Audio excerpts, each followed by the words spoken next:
Well, all right. Well, welcome back, everybody, to Between the Lines Friday Night Football Edition, brought to you by Off the Rails Media. We had our first little segment there previewing the Bishop DuBourg Cavaliers. We'll try and get what we can here as we have, it's opening night here at Father Dalton Stadium here at Festus, Missouri with the St. Pius X Lancers. We're probably going to get close to, opening prayer, also with the national anthem, so we might have to cut things very briefly here. With me, as we talked about before, is Senior Will Becker here of the St. Pius X Lancers. And Will, we'll try and go quick here. You know these guys. You see them in the hallways. You see them in class. What can you tell us about the Lancers? They're a very confident team. I think they're all very united, and that's what you need in a team. They definitely have a lot of confidence, and I think they're very confident in their abilities, and everyone knows their roles, and I think they'll do a really good job tonight. Well, and I think a lot of that confidence goes into first-year head coach Frank Ray. He's really put an emphasis on trying to not only change culture but build off of the success that the Lancers have had over the last several seasons. It was nice to see a little bit of Week 1 playing against Clayton, which is also co-opted with Brentwood. They played last year, Week 1, Brentwood and St. Pius. Brentwood able to capitalize and win Week 1, 26-16. The Lancers went up to Clayton in a monsoon on Saturday. They had about a 2-hour rain delay, or lightning delay, I should say, and then the weather just never let up for them. But they were able to pull out the victory. I think it was 23-10. And as we go through, we'll kind of talk about some of the different players and everything with the Lancers. But they come in, St. Pius, with a record of 1-0. As we said, they just beat Clayton. Some of the notable stats from their Week 1 that I know Coach Ray had really talked about was the fact that they had 6 sacks, they had a safety, and they also had 3 fumble recoveries. So he is super proud of that defense that he's really been known for over the course of his coaching career. He's been an assistant at Hillsborough the last several years, and I think you see that. You see that with just the way the intensity that the guys have and the guys play with, as we start to see some of the Lancers come down here to the back of the end zone, getting ready to kind of open up their season. But also talking a little bit about, it's a young team, Will. I mean, there's only a handful of upperclassmen, let alone seniors. What do you think about that? Yeah, it's a very young team, and we've had a lot of people transfer in this year, and they have starting roles on the team. We have some good transfers in here, and I think the upperclassmen that are playing this year, they have a really good leadership role, helping these young guys, kind of fit in and feel comfortable with the new coaching staff, and I think it's a change for everybody. Exactly. You talk about a change. There's also, as the Lancers break through their banner, they have the United States flag and the school flag there. You talk about some change. Some of the soccer players decided to come over. You've got senior Patrick Flanagan. He's kind of a do-it-all athlete in the fall and in the winter. As a basketball player, he came over, first time ever playing football. He had a great Week 1. I know he had an excellent jamboree. Had scored a few times there in that jamboree. You talked about some of the notable transfers. When you say some transfers, you've got a brother group that's a freshman and a junior coming in. You've got a couple other freshmen from schools that are coming in. And so Coach Ray able to early on change some of that culture early, because you get some new stalwarts, but some of the old ones. I mean, tell us about do-it-all quarterback James Smith. James Smith, he'll, he's a character. He'll put everything out on the line every game. He really cares about this team. He cares about winning. He's very competitive. I know with anything we do inside school, he's really competitive, and every sport he plays his heart out every single game. Well, Coach Miller, I think what we need to do is, as they get ready to set up for prayer and the national anthem, why don't we go ahead? We will go to a short break here, and then when we come back, we'll introduce captains for both squads, and hopefully we'll get ready to go. You are watching Between the Lines Friday Night Football Edition, brought to you by Off the Rails Media.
All right, so we are back here on Between the Lines Friday Night Football edition.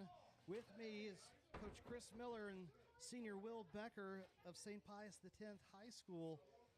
Will, the Lancers will be kicking off to visiting DuBourg. And as we get back from break, tell us, besides James Smith, we talked about senior Patrick Flanagan, who are some of the other guys that you know that are going to be some stalwarts for the Lancers? Junior Justin Lane will be forced to be reckoned with. He's a great fullback. He gets the ball a lot, and he's got the speed and he's got the strength to push anyone off of him. Yep, and we'll talk about some of the other players here. As number 11, Patrick Flanagan, set to kick it off here. Last week, I know he put it back into the end zone against Clayton. We'll see if he does the same thing here. It's going to be a little pooch kick out to inside the 20, and DuBourg is going to elect just to fall on it, and so they will take over 1st and 10 at about their own 16-yard line. So we talked about the youth movement here at St. Pius. Will, some of the other, I would say, younger guys that are on this team, we've got some freshmen that can play here. Yeah, Dawson Littoral, he's a really good running back. He is also really good on defense. I've seen him on both sides of the ball during the jamboree, and he comes in with a lot of confidence. He's a big kid. When I first saw him in the hallways, I didn't believe he was a freshman. That's for sure. We'll talk about some of the other guys here as DuBourg's going to take over in the spread formation. It's going to be a play-action pass that's going to be caught by number 3, Keenan Thomas on the short gain. So what you want to see right out of the gate here, just something a little easy, little pitch and catch for the Cavaliers. Thomas Bolt had a really good tackle there. So that'll bring up about 2nd and 4. A nice, generous spot there for Bishop DuBourg as they break the huddle. They have one receiver out wide to the left, got a slot receiver and another receiver out to the right. Masters gets a little pitch out to the running back, number 4, stuffed in the backfield. Danny DeGear was all over that play. From that linebacker spot, he's a youngin there for the Lancers. He's only a sophomore. As that brings Bishop DuBourg back, they lose about 3 yards on the play. That'll bring up 3rd and long for DuBourg. So as they break the huddle here, we'll see what the Lancers, that they dial up some pressure. We get the snap back to Masters. He's going to be stuffed. Sack on the play by St. Pius. Will, what'd you see there? Dawson Littoral got to him. So did Juan Reyes. And I think you're going to see that all night from the Lancers, just that reckless defense. Reckless abandon there, as that's going to bring up 4th and about 17, we'll call it there for Bishop DuBourg. Way back inside the 10, as it's 4th and forever. I believe we have Masters back deep to kick, so he's the do-it-all player as he gets a rugby-style punt. He kicks it out of bounds. That's going to be a short punt. We'll see where the referee spots it. And the St. Pius X, they will take over their first possession. It looks right at about the 30-yard line, with both sideline officials getting that spot. So, Will, what'd you think of that first possession there for the Lancers? Defense looks a lot different from last year. They're not afraid to send the pressure, and it looks like their coverage is also really good. So we saw St. Pius in week 1, because of the monsoon, play basically wishbone. And as they break the huddle, instead of the double tight variety, they have receivers out left and right, but they are still in the wishbone, one of the classic offenses there, pioneered early on in college football history. As Smith's going to get the snap handoff out to number 3, Alex Westerman. That's going to be a nice early gain there for the Lancers. Number 76, David Sides with the tackle. And so Alex Westerman, last week, you talk about Justin Lane. He was actually the local newspaper player of the week. Alex Westerman also had a great week. He had 22 carries for 120 yards. As Smith looks over, makes some checks at the line, DuBourg maybe going to send some pressure with middle linebacker. Smith goes ahead, takes the handoff. It's going to be sweep out to the right side to Justin Lane. Gets almost a nice block from Westerman. Still on his feet, gets a stiff arm, and he's going to go inside the end zone. Oh, but I think they're going to call him out. Instead of it being a touchdown, it's going to be flag on the play, and he was actually marked out of bounds at about the 7. So, Will, it kind of looked like maybe there's going to be a hold maybe by Westerman there, number 3, just not able to get right inside the chest, kind of out on the shoulders. What'd you see? Yeah, I saw the same thing. Looks like he was a little behind on the play, and he had to try to get that block. So, looks like they're going to bring it back. If you see their back, leave them, let them go. And that's something whether you're watching college football that started this week, or if you're watching Hard Knocks with the Jets, and they're really putting emphasis now on some holding. I mean, it's got to be right at the chest. Anything to the side, they're going to call it. So this will bring up about 2nd and 12 for St. Pius as James Smith again checks the line. They're on the right hash. Flanagan gets set, and we're going to have a stoppage in play. Again, this is not uncommon early on in the season that we have officials timeout to try and get through everything. I mean, everybody's working out the kinks. We're working out the kinks, technical difficulties. So are the officials. So, trying to bring you some high school football action here. Week 2 as Smith likes the call. He's going to roll out to his left side. Pressure. It's going to be caught by number 9, Literal. Gets a stiff arm. Still on his feet. And he's going to be brought down inside the red zone. That's good enough for a first down. Lost a shoe on the play. He would have stayed up if he didn't lose a shoe. So nice little pitch and catch there from Smith over to freshman number 9, Dawson Literal. And you talk about for a freshman, I mean, he walks through the halls and he looks like he's an upperclassman. Yeah, I thought he was a transfer into my grade. I was like, this guy's a freshman? I was confused. Must have been drinking his milk here as we bring up 1st and 10 inside the red zone at about, we'll call it the 18. Smith under center. Gets a snap. It's going to be a handoff to number 9, Literal. Fullback dive up the middle. It's going to be a nice pickup of about, we'll call it 3 yards. Defense was all over that one. And, we kind of talked pregame a little bit about watching some film on DuBourg. Week 1 against DeSoto, their defensive line did an excellent job of really getting that snap count. And that was something talking to the coaches before the game that, hey, we needed to put in some different counts, whether that's quick counts, silent counts, maybe going on 2. Otherwise, the D-line pressure of DuBourg, that was something that they planned here as we have James Smith goes under center. Gets another sweep out to Justin Lane. Nice block by Westerman this time. Stiff arm Lane still on his feet, still plugging and chugging there.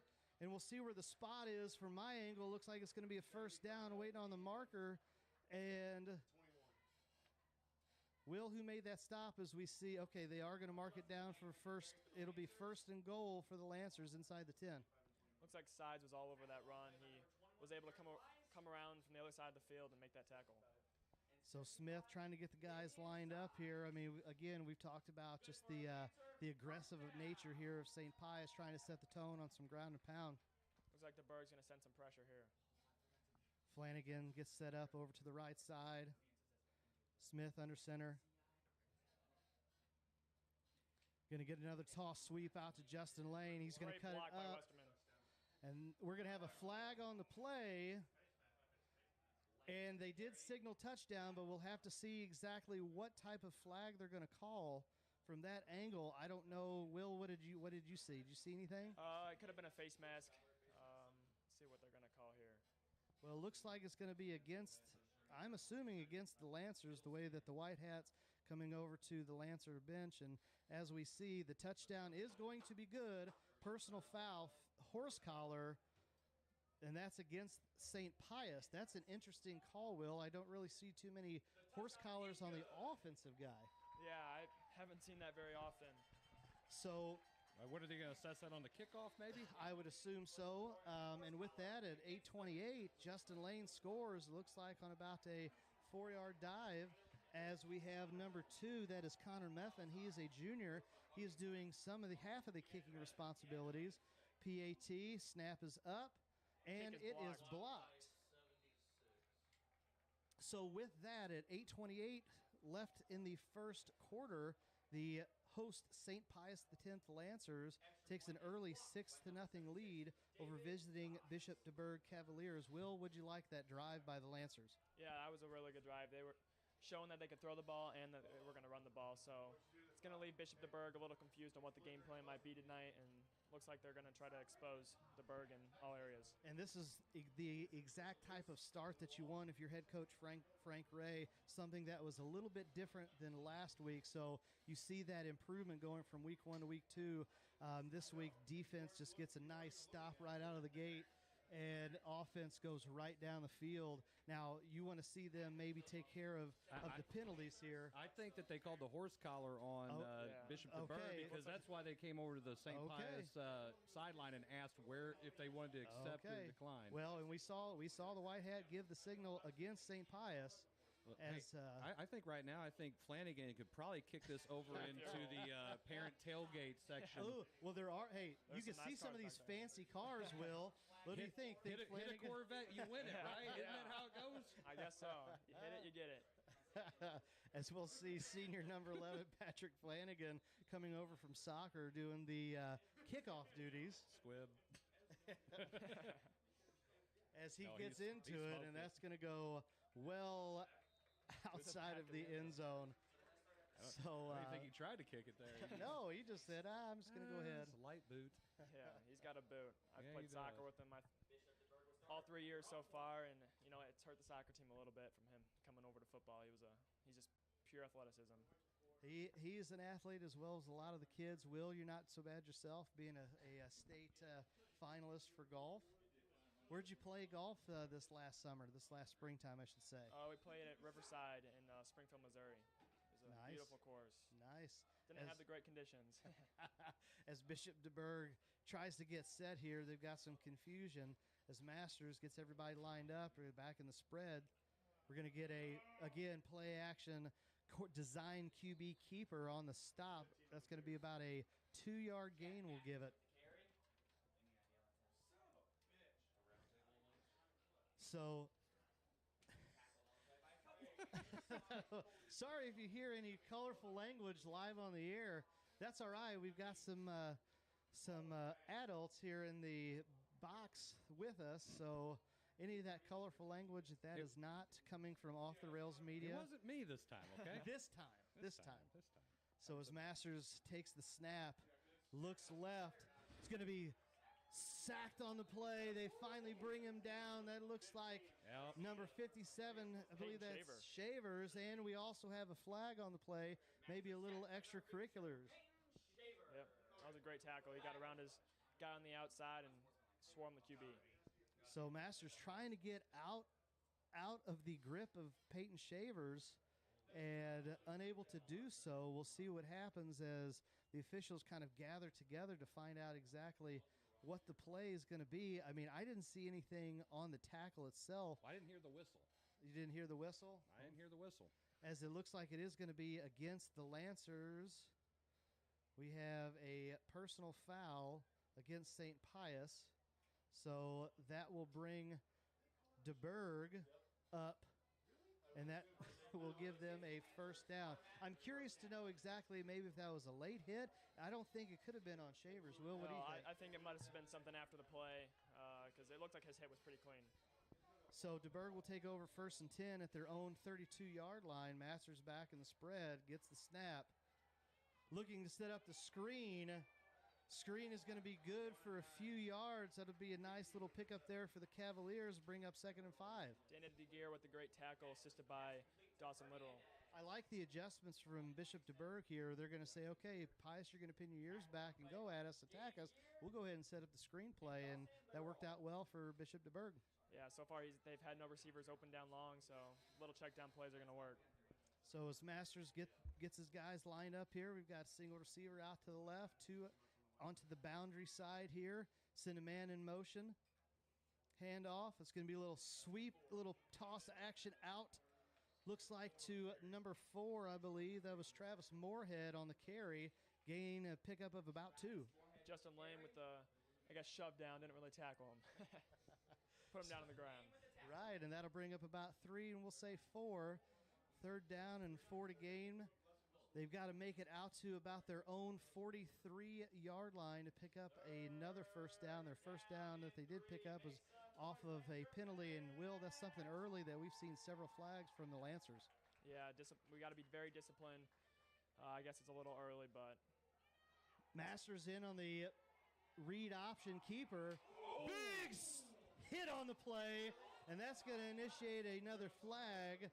Smith on the hit, but I guarantee you that is going to be a targeting call against the Lancers. That was a big hit.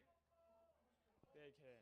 So Masters running the read option very well, picked up the first down on his own. Masters got held up a little bit. James Smith in with the targeting helmet to helmet.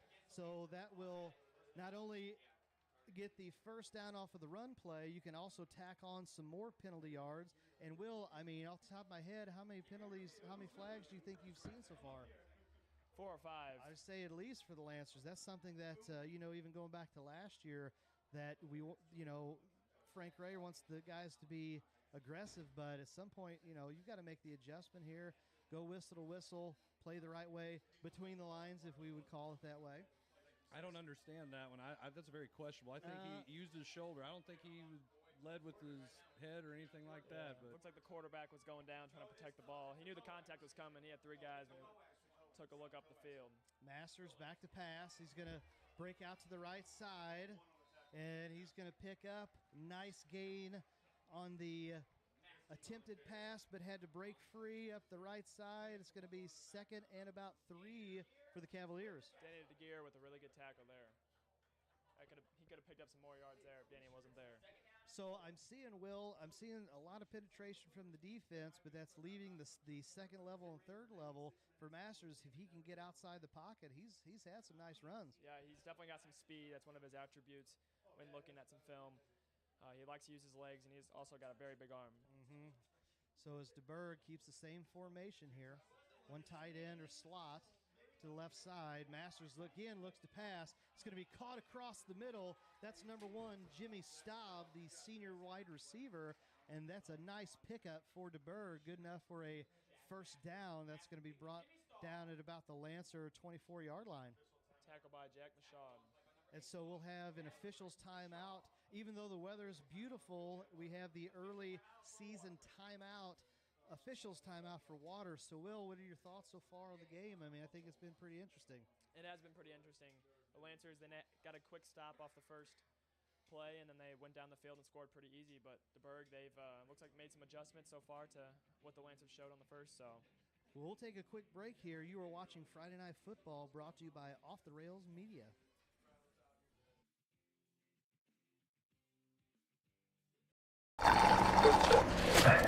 How's those fries you've been craving?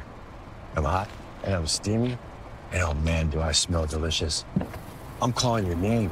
Oh, Doug. Doug.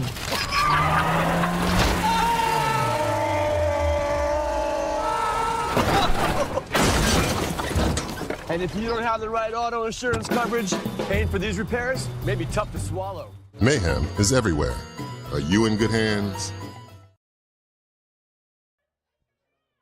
All right, we are back here at Father Dalton Stadium in Festus, Missouri. Bishop DuBourg down close to inside the red zone. It's going to be a pass caught to the tight end Hernandez up the seam route. It's going to be great pitch and catch there from Masters to Hernandez. Brought down inside the 10. That's going to bring up a 1st and goal for the Cavaliers. I like these little check down screen passes. It's working these last couple of plays. They're marching down the field. Well, that's what we kind of said.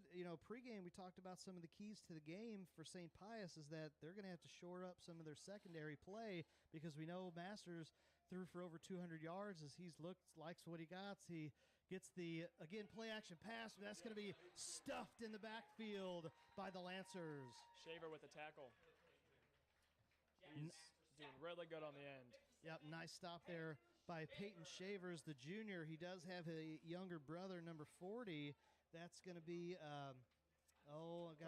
Cody Shaver. He's also playing probably on the other side, doing some linebacker duties as well, and that's exactly what you needed for Lancer and company is A sack there on the play that'll bring up 2nd and goal, but it's going to be outside the 10-yard line at about the 11.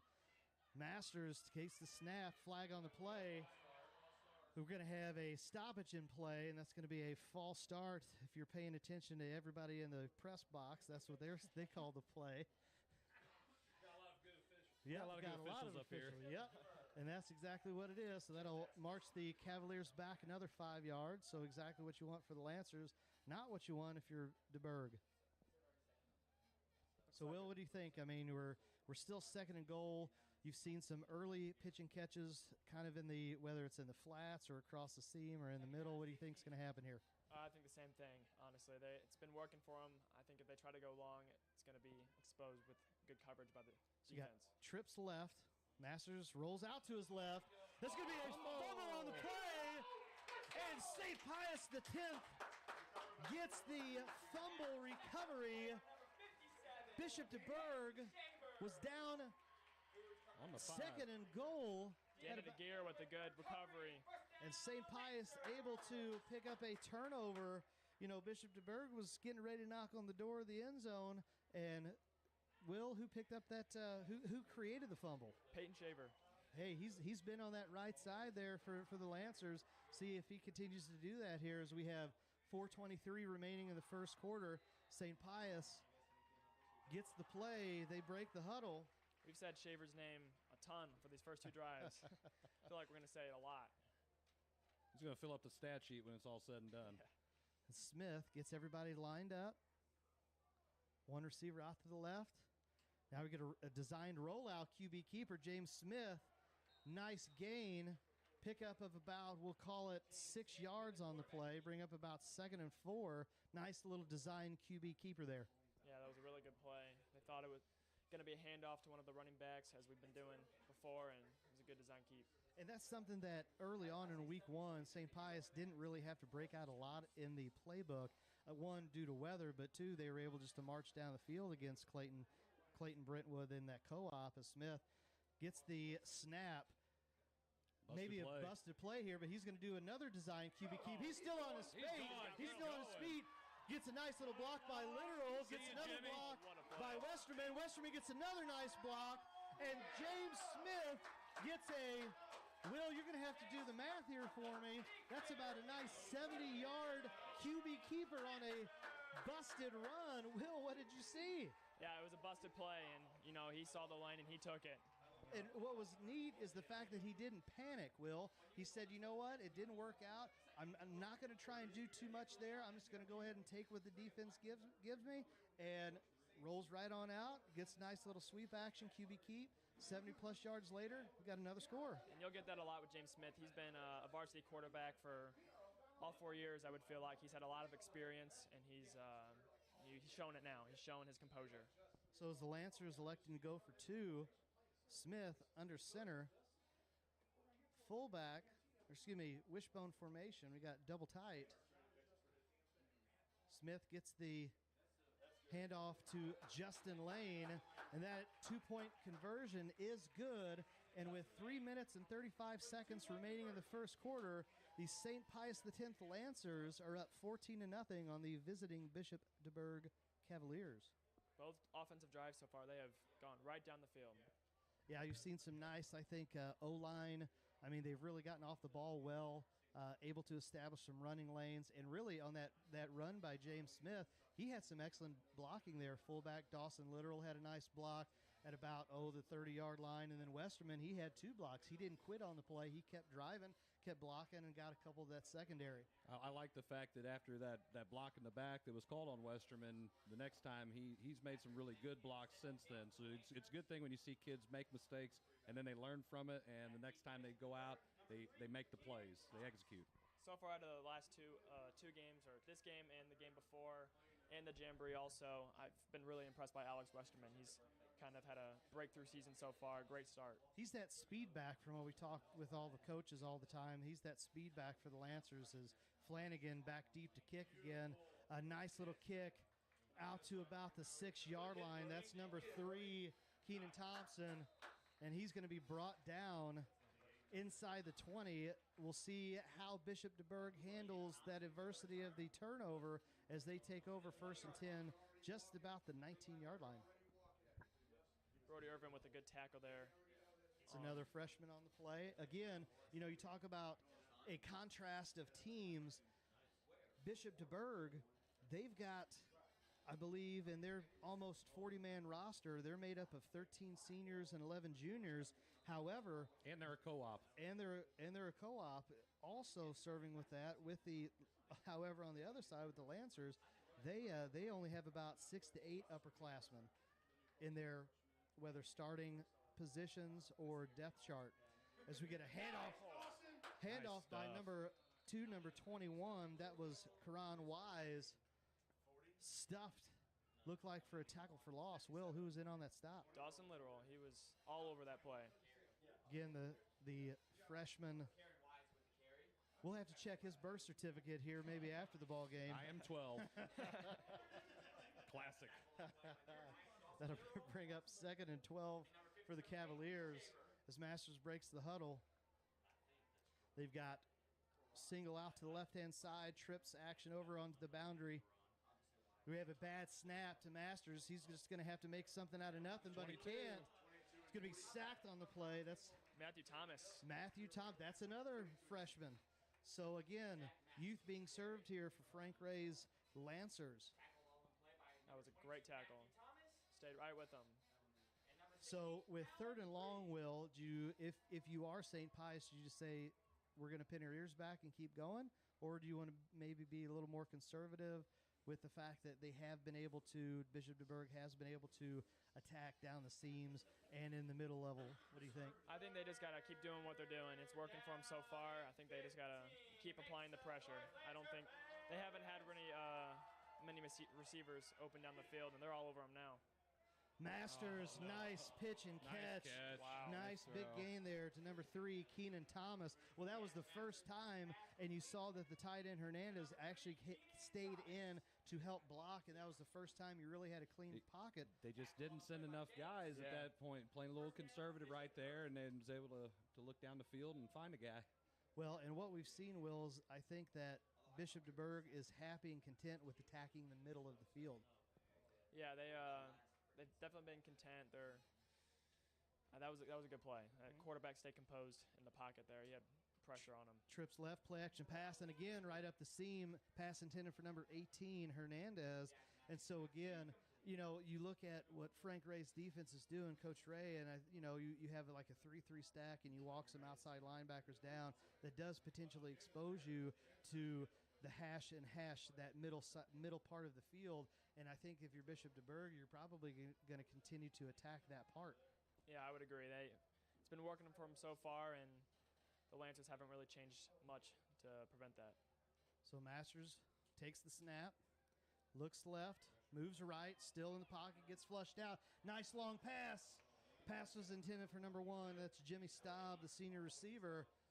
Just outside his head. Yep. That'll bring up a 3rd and 10 for DuBourg.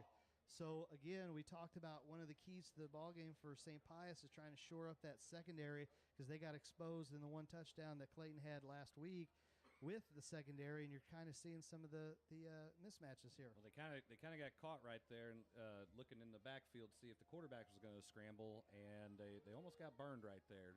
Little bit better pass, and that's 6. Yeah, that was great composure by the quarterback. He shaked and baked a couple defenders and just missed.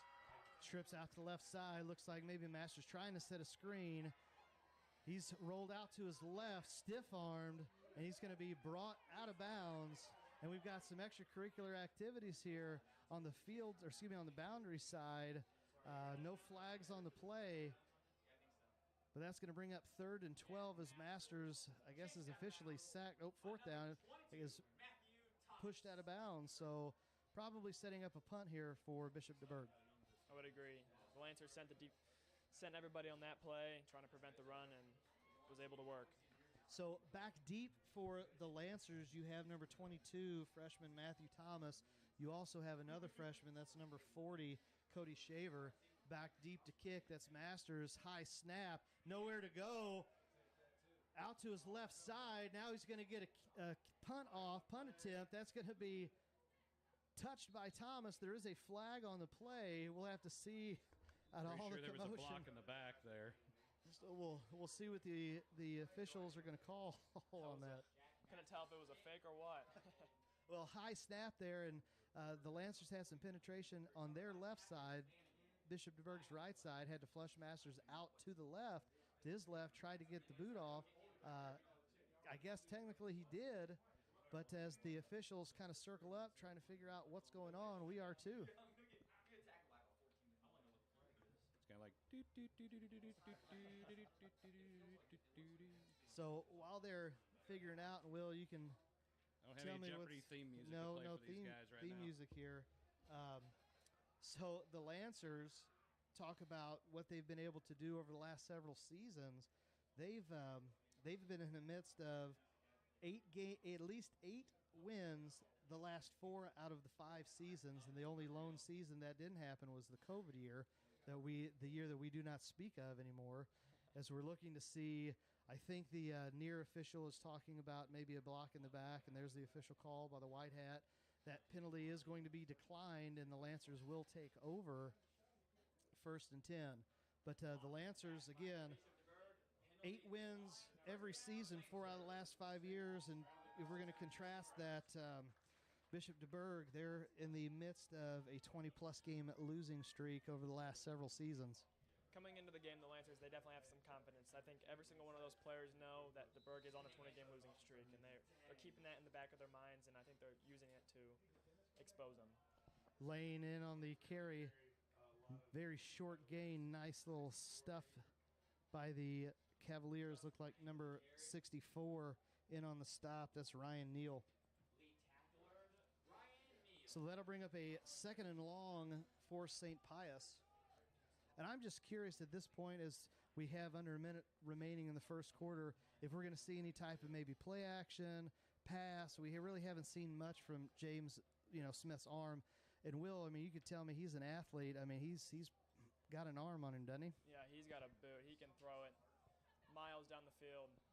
So Westerman in on the sweep to the left-hand side. Got some penetration there by the Bishop DuBourg linebacking core.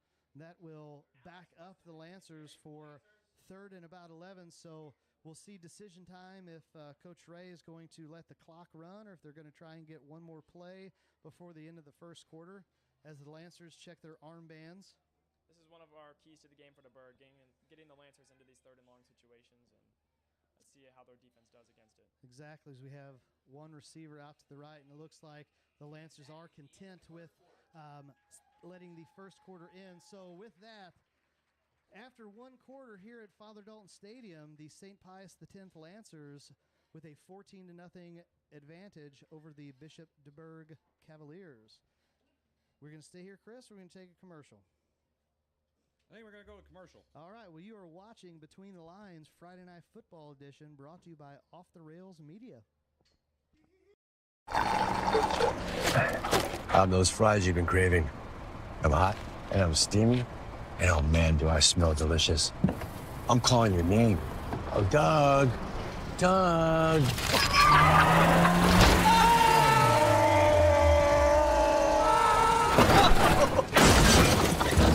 And if you don't have the right auto insurance coverage, paying for these repairs may be tough to swallow. Mayhem is everywhere. Are you in good hands? All right, so we are back here at Father Dalton Stadium getting ready to start the second quarter of action. And if you have a small business or organization that you would like to sponsor with Off the Rails Media, as we can see here, we only have a handful of commercials that we can run. We'd really appreciate it if you'd like to sponsor our show. Coach Miller, why don't you tell us a little bit about those details, because it's cheap. Oh, yeah. It's $25 a month. I mean, that's it. $25 a month. I mean, you can't find a deal like that anywhere. And what all does that entail with all the different shows and variety of... Oh, my gosh. We have so much stuff. I mean, we got 3 different podcasts that we do. 4 different podcasts, I think, that we do. We do the sports broadcasts. I mean, anything we can do, and it's all free. We don't put anything behind a paywall. And we got quite a few followers, 3,000 YouTube followers, 1,600 Facebook followers. I mean, And we appreciate our fans and appreciate the people who want to support us, and we just want to support small businesses. Yep, trying to support the local area and Jefferson County businesses as we have a stoppage in play, a timeout. So the 3-minute break here was not enough for the St. Pius X Lancers. They're going to go ahead and talk it over before they get a first play as they start the second quarter, 3rd and 10. We'll keep it here. What were some of your thoughts on this first quarter, and then what are adjustments both teams maybe need to make as we go into the end of this first half? I think the Lancers really exposed the run game. DuBourg wasn't able to stop it a lot, and they've had some big runs. On the other side, DuBourg, they've done some really good screen passes, check down plays. So I think for the Lancers on defense, they need to maybe load up that middle a little bit more and not worry about so much on the outsides. And for DuBourg, they need to prevent the run game. Yeah, and we'll see if they have the Lancers 3rd and long here. They were able to, at the end of the first quarter, really kind of get some penetration. First time all night that we've seen any of that, and they have some big guys on the D line, in their front four, even with the linebacking crew able to say, you know what, we're going to pin our ears back.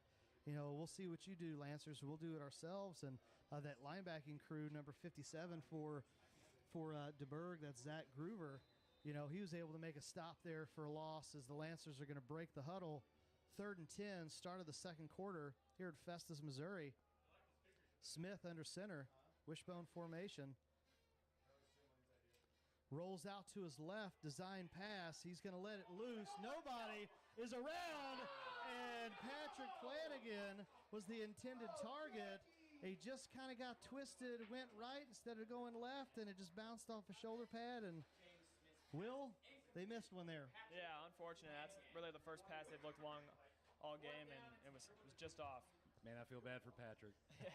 He'll probably get it in the hallways next week. He's probably thinking, good thing we're off school on Monday with Labor Day. I won't forget. Will says he won't forget. I'm pretty sure we're going to cut that and use it for basketball motivation. No, he's a good kid. You hate that because he was wide open. Yeah, he is. But you know what it allows to have happen is now that puts that in DuBourg's mind, and we'll see if that actually softens up the D line as Smith is going to have a design rollout to the right side. Pass was intended for Jack Mashah. That's going to be just a little bit over his shoulder, and with that's going to be a turnover on downs, and Bishop DuBourg is going to have excellent field position at about the St. Pius 47-yard line. Looked about the same play almost. Coverage was a little bit better, so it looks like DuBourg was able to change that on the fly. Right, so some design. We were kind of talking a little bit before if we were going to get to see the arm of Smith, and you can see, I mean, he does have a cannon. He can flick it out there, throwing about 40-plus yards in the air. Just a matter of, hey, can these receivers get underneath it in time? I'm curious to see going forward if they're going to continue to open up that part of the playbook to see. I think the play-action pass will be nice served for the Lancers as DuBourg's going to open up their first possession of the second quarter. Masters play-action pass. Pass could be intended for number 3 for Bishop DuBourg. That was Keenan Thomas. And, Will, you kind of saw a little alligator arm action there. Yeah, that was just a little bit overthrown. I don't think Thompson there really wanted any part of going over the middle. No, I don't think so at all. It was stuffed there. I don't think he was getting that pass through, and if he caught it, he would have got hammered. Mm-hmm. So that'll bring up a 2nd and 10, again from the 47-yard line, in plus territory for the Cavaliers. As we've seen pretty much the same formation, spread look. Now we've got trips out to the left, one receiver out to the right. We're going to have a Masters pass. He's going to be stuffed in the backfield by the Lancers. Caden Payne on the tackle. Nice sack there. That's going to bring up a loss of about 6 on the play. That's going to be now 3rd and long for DuBourg. Looks like the Lancers came out with a different formation. They're trying to protect inside the hash marks a little bit more.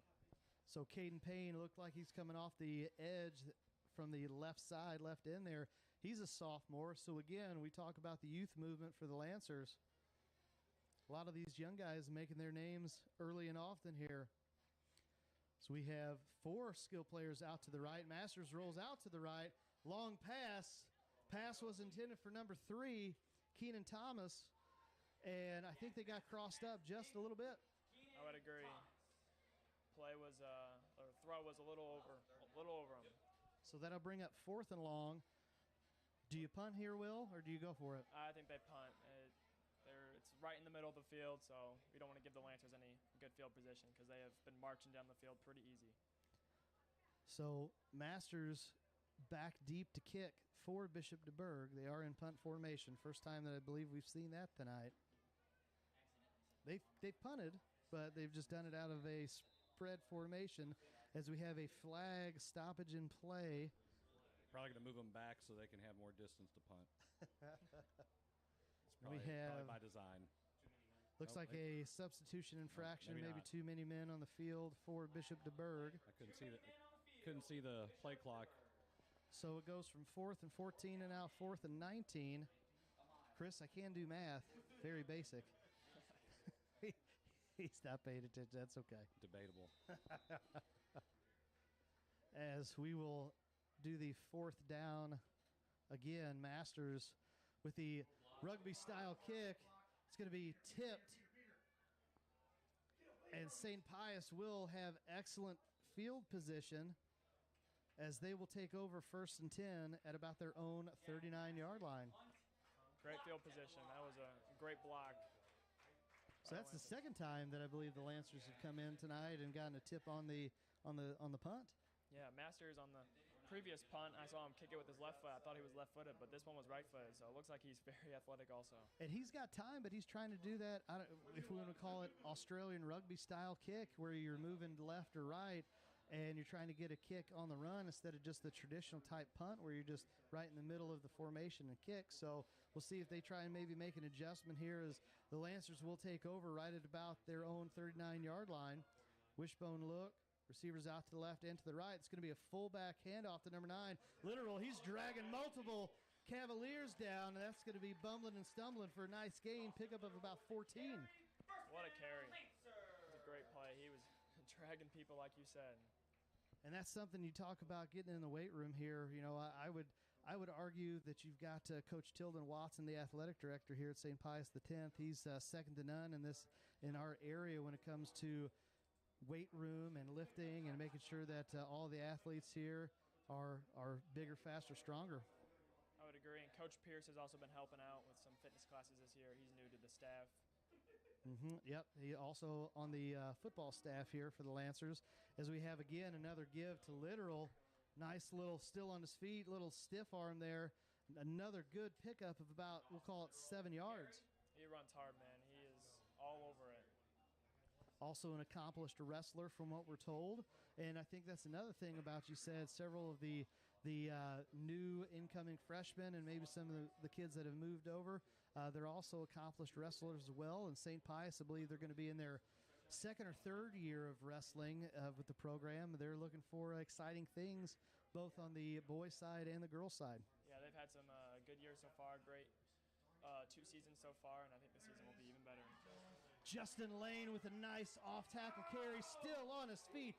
Big pickup there. He really did an excellent job of following his blockers. Justin Lane showing you why he was my leader paper athlete of the week this past week. Yeah, that was a great run, following his blockers, and the blockers were in the right places. So that'll bring up another red zone attempt for the Lancers here with 9:32 and change in this first half. And so as the Lancers look to get organized, Smith making some calls at the line. Wishbone formation again. It's going to be a handoff to Westerman up to the left side. Nice pickup. Now you see the ground and pound, and then you see some of the speed, the burst that Westerman can provide for the Lancers. Yeah, he saw that pocket, and he exploded. Nice pickup of about, since it's the home team, we'll call it a gain of 7. So that'll bring up second and a long 3 here as we go under 9 minutes. And really, I think they're just trying to establish their identity. It's only week 2, and so they're going to say, look, we want to be an aggressive style team that's talking about the Lancers here, and they're just going to stay in that wishbone. Yeah, haven't want to come out of it yet, and it's working for them. I don't know why they would want to change. There's going to be a flag on the play. Yep, movement on the right side. That's a number 61, senior Aiden Eldridge with the false start. So that'll bring Westerman's nice gain back of about 5 yards. So that'll bring up second and a long 8 for the Lancers. And that's, you talk about even new faces. You've got even like an Aiden Eldridge. I mean, the Lancers, I think, graduated 15 seniors last year and pretty much most of the skill positions and a lot of the lines. So it really is a new identity, a new culture for the Lancers as Smith rolls out to the right side and stays on his feet. Wow. Almost got the ball ripped out of his hands, kept with it. Was able to get the pass attempt off to number 23, Justin Lane, and Lane just unable to bring it down. I don't think he realized it was coming to him. This is one of the few times I've seen DuBourg actually send some guys and get him through. The line's done a pretty good job of keeping James in the pocket, but he had to get out of there pretty quick. Yeah, the Lancers selecting just to continue with the rollout to the left and to the right. Haven't seen really any drop-back passes, traditional drop-back passes. That'll bring up a 3rd and 9 for the Lancers.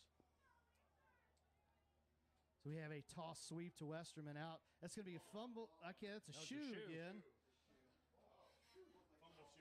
That's twice now Literal's lost Is that literal shoe again? He's literally losing his shoes, I guess, huh? But I'm here all week. Don't quit your day job. Well, got to mold and shape young minds, right? Sure. Criminal minds. Criminal minds. That'll bring up a 4th down, 4th and 4.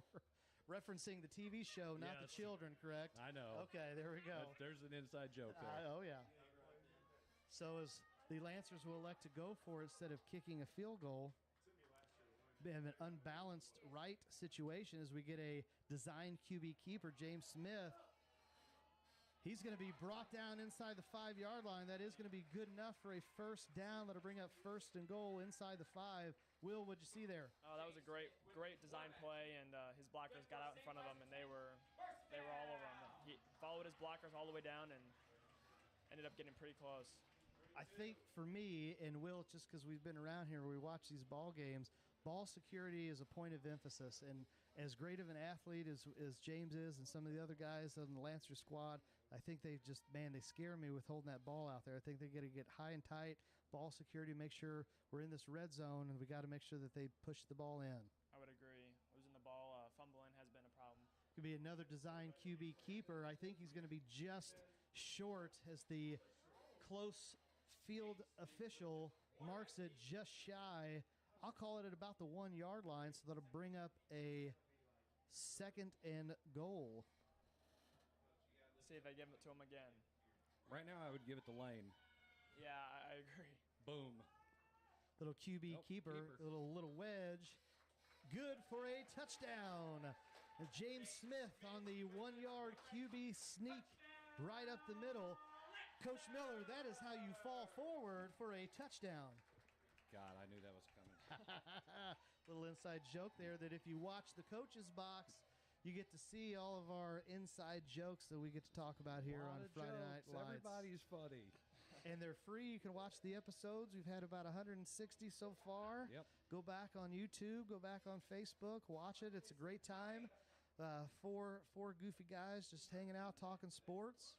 As we have a scrum right up the middle. That was a rugby scrum. And we're going to say no good. The point after attempt is no good. And with 7:15 remaining in the first half, St. Pius X Lancers up 20-0 over visiting Bishop DuBourg. And we'll be right back after a quick commercial break. You're watching Between the Lines Friday Night Football. We'll be right back. I'm those fries you've been craving. I'm hot, and I'm steamy, and oh man, do I smell delicious. I'm calling your name. Oh, Doug. Doug.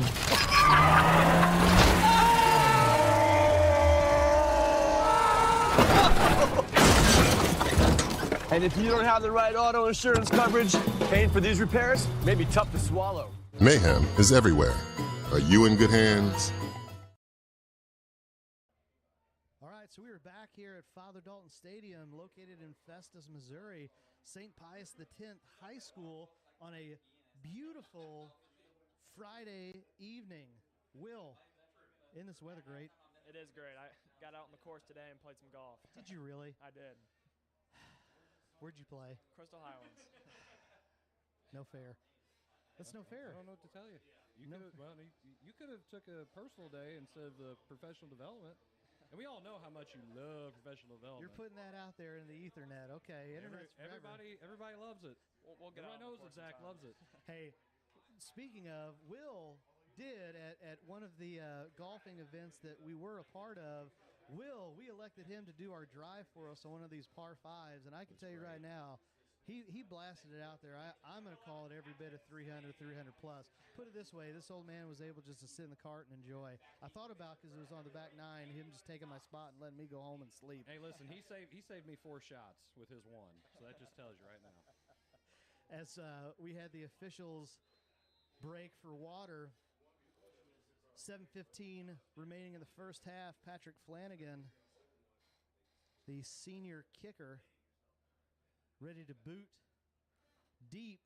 It's going to be right inside the 10. Number 3 is going to pick it up. That's Keenan Thomas.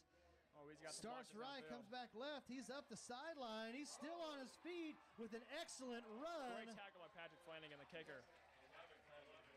Great field position by Bishop DuBourg. That's number 3, Keenan Thomas, on an excellent return. Willie started to think about going right, would decide to go up the boundary on the left-hand side, and excellent field position. It was indeed.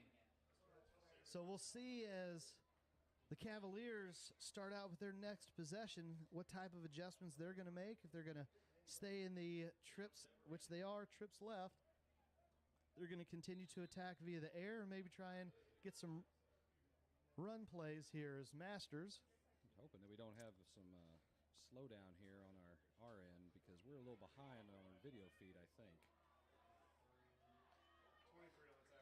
As we have number 4, that's Travis Moorhead on the carry, kind of like it's basically a sweep, Will. I mean, I know it's a pitch out to the right side, but in essence, it's just a running back sweep and good enough for a pickup of about 5 yards. Yeah, he wanted to cut in pretty early, and I think if he maybe held out a little more outside, he could have gained some more yards. So as we continue to move forward here in the second quarter, Bishop DuBourg, 2nd and 5, sitting Hernandez in motion left to right. Masters on the play action pass, going to be stuffed in the backfield. I don't know if that was going to be a pass or if that was just going to be a design, maybe read.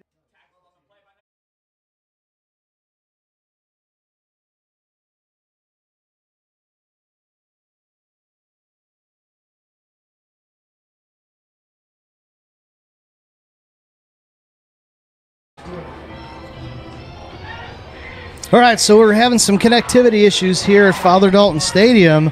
While we were away, the Lancers able to get a turnover on downs as Masters was sacked a couple of times. Looking for some receivers there. Justin Lane able to make the 4th down stop, picked up the sack. And so the Lancers will take over 1st and 10 inside DuBourg territory at their own 45-yard line. Be a handoff to Westerman. Nice gain there. Still rumbling and stumbling. Gain of about, we'll call it 9. That was a nice, it was a nice hard run there by Westerman. Yeah, he had 2 guys on him early, and he powered through them. And so while this is our first broadcast here, trying to work out some of the kinks when it comes to the internet issues. You know, we're trying to work through that, but we appreciate everybody that's viewing as we continue to roll here. Under 5 minutes remaining in the first half. Smith under center, handoff to Westerman. It looks like Westerman's going to be the feature back on this series. Still moving his feet, still moving the pile. That's going to be another excellent run. Great run of about 12 on the play. Pickup, that'll be a 1st down for St. Pius. That's all hustle. He's just running right through him. We talked about Westerman being kind of that speed back. That time, he just turned himself into a bowling ball and said, you know what, I'm going to go right through you for a nice gain. Yeah, he had one thing on his mind, touchdown. So as the play clock continues to run down, Smith under center in the wishbone formation. 2 receivers out left and right. A give again to Westerman on a counter play. Another nice gain, pickup of about 7. And St. Pius and Frank Ray just content going right in between the tackles. Yeah, they are. Westerman is finding the pocket right now, and he's getting some good blocks. And you can kind of see it. You know, we can't see their faces, but you just kind of see the action of the linemen are like, let's go, let's get after it, let's keep going downfield. Yeah, they want to stick with what's working and they don't want to let DuBourg adjust. So Smith under center, wishbone formation, receiver out to the left and to the right. It's going to be a bobbled snap here. James Smith's going to pick it up. He's going to make something out of nothing here as we have a QB keeper. That's going to be close. We'll see if they give him the first down or if they get a stoppage in play. We're still waiting on a call. Looks like they are going to say it is short of the line to gain. That'll bring up a 3rd, and we'll call it 1 for the Lancers. Red Zone. SMCI Red Zone. There we go. It. Hey, SMCI. One of the sponsors of the Coach's Box there we go. podcast. So as Smith gets number 18, Jack Mashad, out set to the right, wishbone formation. It's going to be a handoff to Justin Lane, and he keeps bumbling and stumbling. That is good enough for a Lancer first down. It's a good decision right there. Yeah, go with Justin. So as St. Pius, they're going to pick up a 1st and 10, again inside the red zone at about the 13-yard line. This is me. I just want to do it. I want to see a little maybe play action pass. That's little naked boot out to the left-hand side. That's just me, though. Smith under center. Might have to flip the line, right? Right. Gets another handoff to Justin Lane. He's going to bowl into the end zone for a touchdown. A 13-yard scamper there. That was a wrecking ball. Got his pad level low. That's another score for the Lancers. What's working for him right now, I don't know. DuBourg has not made the correct adjustments. Last drive they were showing pass a lot, and this drive they're just running it right up the middle of the field. Well, Justin Lane, he's a junior. He's listed at 6 foot, 210. I think they need to tack on a few pounds because he is maybe 210 in his legs. He's a big old boy. I saw him outside the weight room the other day, and I think he bench pressed the dump truck. As the Lancers electing to go for the 2-point attempt, handoff to the number 9 fullback, that's literal. And again, DuBourg is going to stuff the 2-point attempt. So with 2:43 remaining in the first half, the Lancers up big, 26-0 over the visiting Cavaliers. Will, what are you thinking so far? Enjoying this? I am enjoying this. This is very fun. It's a great experience. The Lancers are also putting on a show, making it easy for us. They are. This is their home opener. This is week 2. They, again, went up to Clayton. Interesting thing about Clayton and Brentwood, they're doing a co-op together. They are sharing, this is going to sound odd, they are sharing their fields for home games. I think Clayton is going to host about 3 home games, and Brentwood is going to host about 2 home games. So we kind of got that information last week. That's really neat that you see some co-op teams. Again, it's about the kids, their ability to play. We see that locally here in Jefferson County, where Herculaneum and Crystal City are doing that on the girls' side for softball. They're co-opting together. Excellent opportunity for the kids. Just to get some action in here. Rosati Kane and Bishop DuBourg softball also. Jim Powers, our friend of the show. As Patrick Flanagan is going to kick it deep, see if it stays in bounds, and it is, and that's number 3. That's number 3, Keenan Thompson. This time decides to pick it up, and instead of a big gain forward, he gets a big loss going backwards. And if you are Bishop DuBourg with 2:38 remaining, that is not what you want to have happen. Not at all. Peyton Shaver flew down the field and took him down. So, unless I'm wrong, which, Chris, you always correct me all the time, I believe St. Pius still has all of their timeouts, so we'll see what Coach Ray wants to do. Oh, that's right. They started the second quarter with the timeout. See? I told you had to correct me. Hey, I can take it, though, right? I can take it. Yeah, so, one-way streets. Let's go. Well, it's been all one way right now here at Father Dalton Stadium as we have DuBourg getting ready to line up. One receiver out to the left with a tight end on the left side. We have a little bubble route action. Pushed out of bounds. I believe that was number 1, Jimmy Staub, on the catch from Masters. Thomas Bolt with the tackle. So, and the clock is continuing to run. I thought he was tackled out of bounds myself, but it's all the way on the other side of the field. And St. Pius not calling a timeout yet, as DuBourg is happy to let the play clock and game clock wind down. Just now, play clock hitting 15 seconds. They break the huddle. Have 2 receivers out to the left-hand side, tight end and receiver out right. Running back on the left side. It's going to be a play-action pass again. That's going to be another sack on Masters.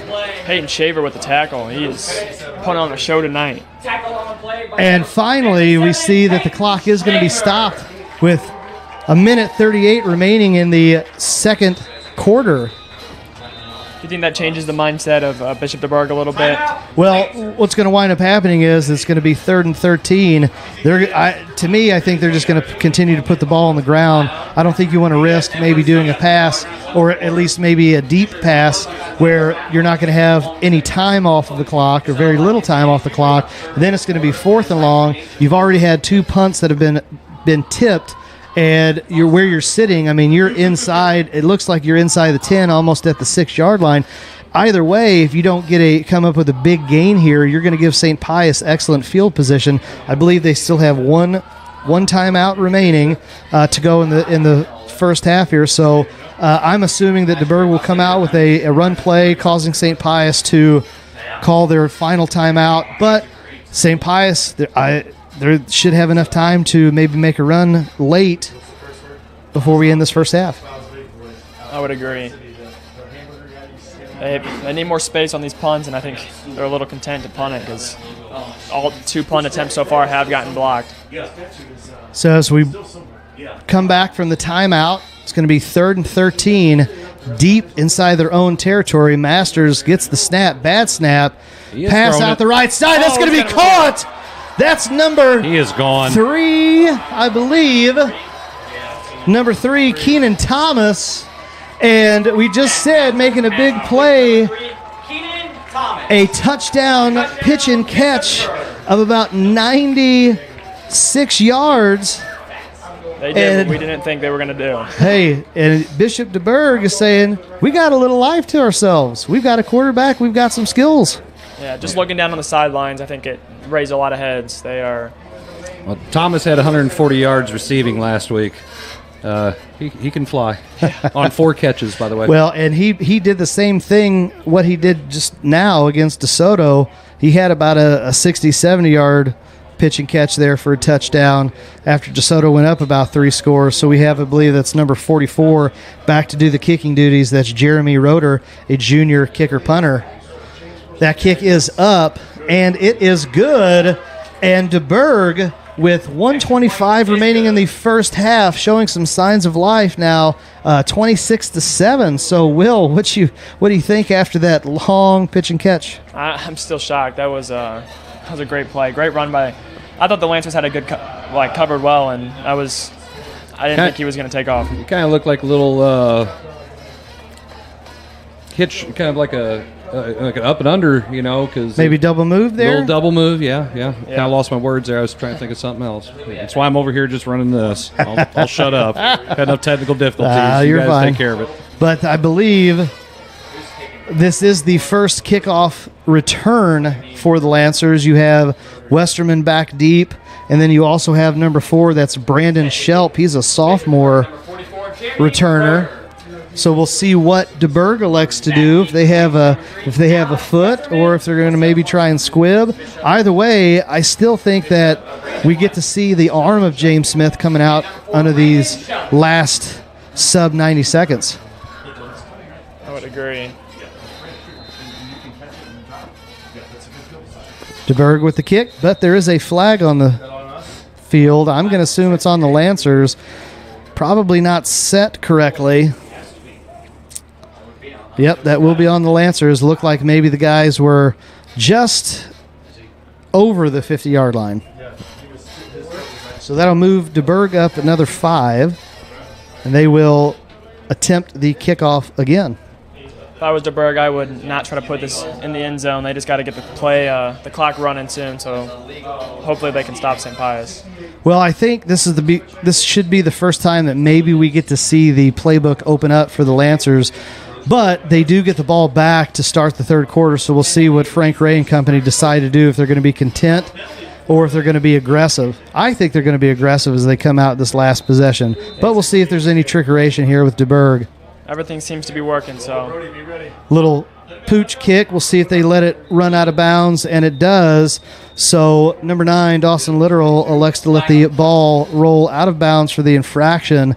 And so the Lancers, with 1 minute, 25 seconds remaining in the first half, will take over 1st and 10. And we'll see if they mark it to where the officials mark it at the Lancer 30-yard line. Some scores real quick, and they could be updated since the last time we got them. But Hillsborough up 20-14 with 3 minutes till half. Herky is up 6-0 at half. Jefferson's up 21-0 over Cuba, and Valley leads Festus 14-0. First down for the Lancers at the 30. So there you go. Some local area scores here. So we have, again, Friday night football. Wonderful time of the year as we're getting ready to celebrate Labor Day weekend. Oh, Park Hill Central up 34-14 over Caruthersville at the end of the first quarter. It's a lot of offense. I'd say so. So we do have a spread look here by the Lancers. Smith Looking for gets Mashad. looking for Mashad. That is going to be a catch. Mashad, he had a pitch and catch last week against Clayton. I believe he had about a 32-yarder. Kind of used him at the same exact scenarios into the first half as Smith gets the snap, flushed out of the pocket, rolls to his right side. Pass was intended for Patrick Flanagan. Number 4, that is Travis Moorhead, almost on the interception. That was close. Now they get some time. Let's see what play they draw up. So that'll stop the clock at 1:08. Bring up a 2nd and 10. I mean, you still have, again, one timeout. You can do whatever you want. You can go across the middle of the field. You can even run the ball. You can do draws. You can do screen passes. I mean, you've got your entire playbook at your disposal right now. And we've seen the Lancers do a little bit of everything so far, and that's, that is really making DuBourg question on what they're going to do. It's causing some confusion out there for DuBourg. So we got a false start on number 18. That's Jack Mashad, the 6'3" sophomore receiver. As number 23, Justin Lane, was sent in motion, Mashad just got a little excited a little too early.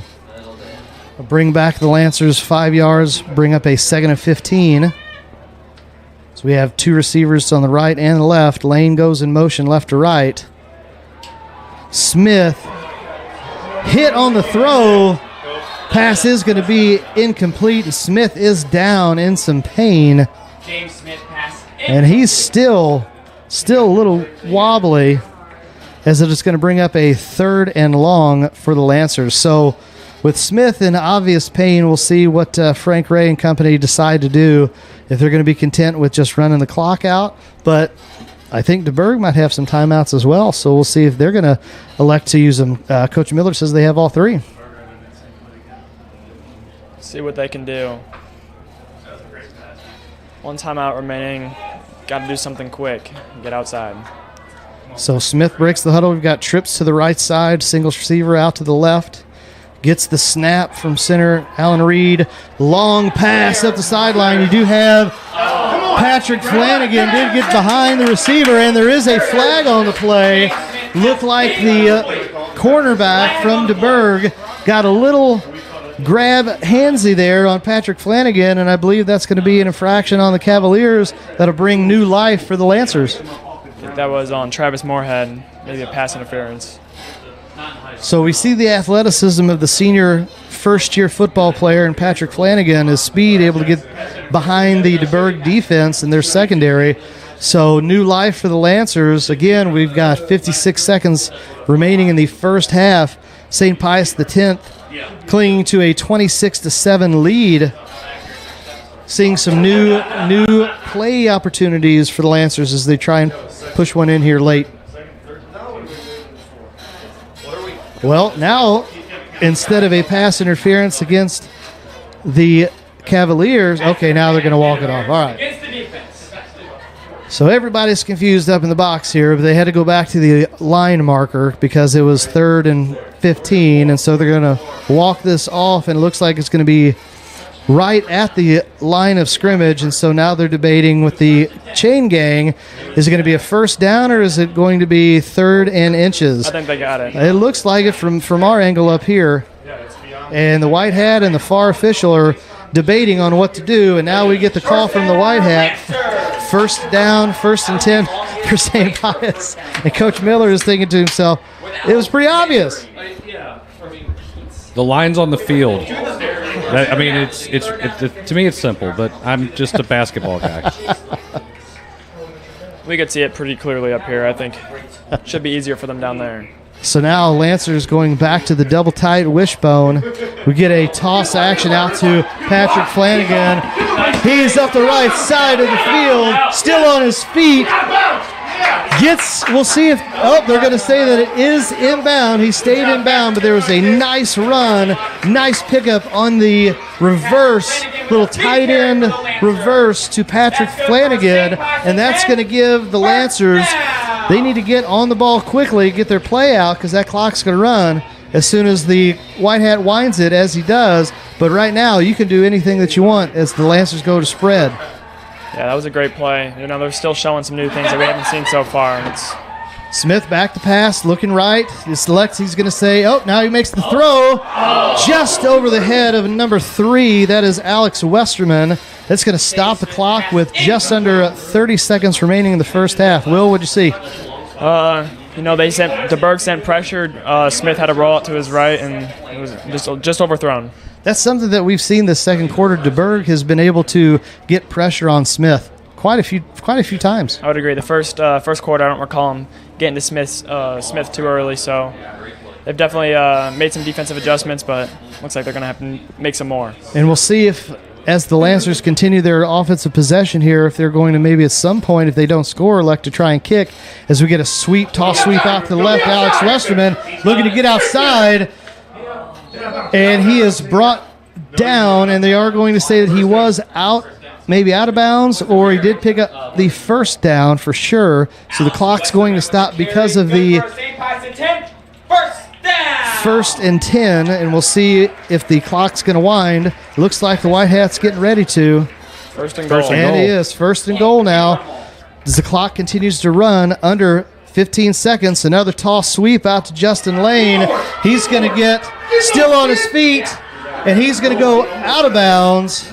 And little late blowing the whistle there as a couple extra seconds went off the clock, and Justin Lane just inside the 5-yard line, bring up a 2nd and goal at about the 2, knocked out of bounds.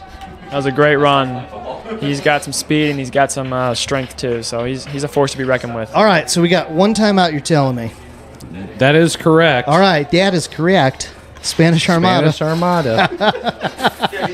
So as the guys up in the press box enjoy that one. Billy Madison. You can run whatever you want with 2nd and goal at about the 3-yard line, because you do have that timeout. So if you want to go back to Lane, you want to go to Westerman, you want to go to the fullback literal, or if you want to have a couple pass attempts, as we're going to have a stoppage in play. I didn't see who DuBourg called the timeout. All right, just to check on things here. So, Will, what do you do? We're going to say that you're the coach. What type of play do you do with 7 seconds remaining? I think you got to give it to Lane right up the middle or outside. Just put the ball in Lane's hands, and I think he'll do the work. Annexation of Puerto Rico. No Fumblerooski? Up the middle, outside, big one. So as fake reversed, right up the middle. The quarterback hikes the ball. He thinks about faking. A little water boy there. Yes. Yep. So as we take the timeout here, DuBourg, I think you're just going to have to do a goal line stand, walk everybody up. To me, I just say, you know what? I'm going to say you have to beat me via the pass. I'm just going to go man on man. If there's any receivers out wide, bump and run, and I'm going to put everybody in the box. Make a lineman eligible. Play action. Throw it to the lineman who just declared himself eligible. Swamp Kings came out this last week. Do you do a Tebow jump pass here? Well, that would be cool. That would be neat. Will's looking at us like I don't know what's going on. Yeah, you guys are speaking gibberish. That normally happens. This is normal. As the Lancers break their huddle from their timeout, going double tight. Actually, look like double tight wishbone formation. Almost unbalanced look. As we have a keeper. touchdown. That is James Smith on the QB keeper from about 3 yards out. And Frank Ray and company do an excellent job of picking up one more score before the end of the first half. Will, what did you think? That was a great design run. I think DuBourg thought they were going to go up the middle, and he had the outside completely wide open. And we can't tell on the film, but St. Pius has the resident hype man. That's Father Razika there, bringing the Lancer flag out for all the Lancer faithful. He is on it 24/7 here. So great community, great atmosphere, family environment here at Father Dalton Stadium. As we have the point after kick is good by number 2, Connor Meffin. And with just under 5 seconds remaining in the first half, the home St. Pius X Lancers lead 33-7 over visiting Bishop DuBourg. So we'll see if the Lancers are going to go ahead and squib kick this. Will, as we get close to halftime, what do you think about, if you're Bishop DuBourg, what type of adjustments do you want to make? What are you going to talk about in the locker room at halftime? I think they just got to be open to the Lancers are going to run multiple different plays. They'll show the run game, and they'll run it out wide, or they'll pass. They're not afraid to pass either. So I think for DuBourg, they just got to recognize that the Lancers are going to do both types of plays, and they won't be afraid to run it up the middle. So Patrick Flanagan back again doing the kickoff duties for the Lancers. We've got the who's the player? I can't remember who that baseball player. Who was that baseball player? Maybe we got somebody in the press box that can help us out here as we have a little onside kick. Didn't look like it went 10 yards, but it was touched by DuBourg. Well, I mean, technically, I think it's right on 10. Yep. Maybe 9 3/4, but. And if I'm DuBourg, Masters, he's got an arm. I'm going to try and do some type of Hail Mary action. Maybe try and get number 3. Keenan Thomas again, maybe up the sideline, one-on-one. Maybe maybe some double team action by the Lancers would be a good idea, because that kid can fly. I mean, I'm going to put everybody. I'm going to at least put 3 guys back on the 5-yard line. I know that for sure. As DuBourg breaks the huddle, they've got doubles to the left and to the right. Running back on the left side, Masters straight back, pressured, flag on the play. That is going to be picked off by number 11, Patrick Flanagan. He's still on his feet going up the right side. He's got a guy coming out left, and he's going to be tackled out of bounds right at about midfield. There is a flag on the play, but that should, even with the infraction on Bishop DuBourg, that should end the first half. We'll see what St. Pius elects to do, but, Coach, it looked like that was an obvious hold. I mean, Holding against the offense. I'm pretty sure that, penalty is declined, so that's that. So, with an exciting end to the first half, the host school, St. Pius X Lancers, will take a 33-7 advantage over visiting Bishop DuBourg Cavaliers. Chris, we're going to take a short break here. Yeah, we're just going to...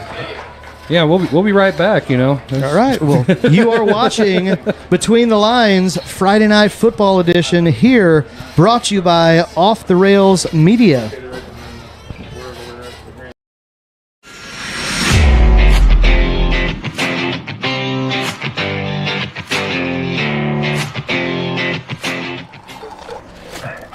I'm those fries you've been craving. I'm hot, and I'm steamy, and oh man, do I smell delicious. I'm calling your name. Oh, Doug. Doug.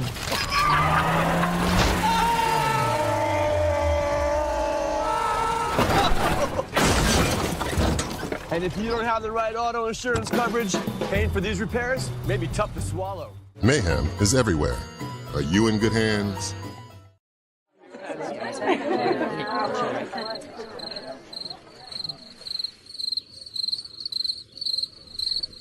Imagine an HVAC as unnoticeable as the air itself.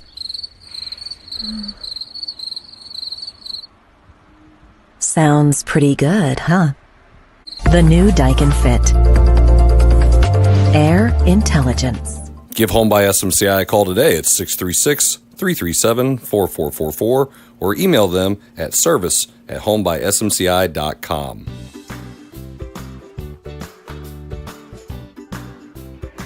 Hey y'all, Jeff from Case and Bucks. Just dropping in to say hi and thank you for all your business. We can't wait to see you guys back here at the restaurant. We have a bingo on Tuesday nights from 7 to 9.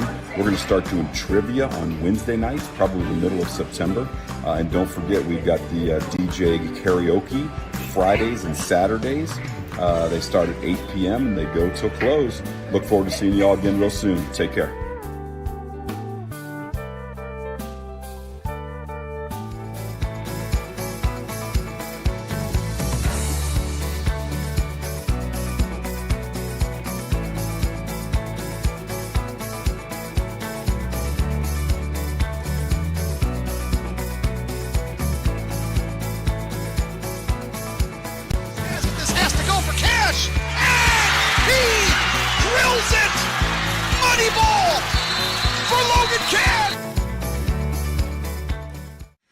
Are you tired of boring sports talk shows? Then tune in to the Coach's Box. These guys don't just talk sports. They talk about whatever the heck they want to talk about. Watch new episodes of the Coach's Box each week for free on Facebook, YouTube, or the Streamline Sports app.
those fries you've been craving.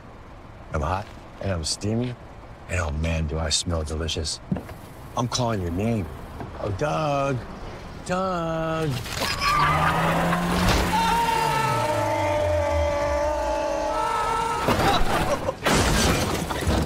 And if you don't have the right auto insurance coverage, paying for these repairs may be tough to swallow.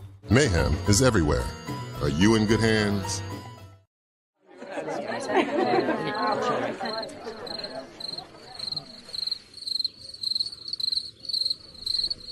Imagine an HVAC as unnoticeable as the air itself.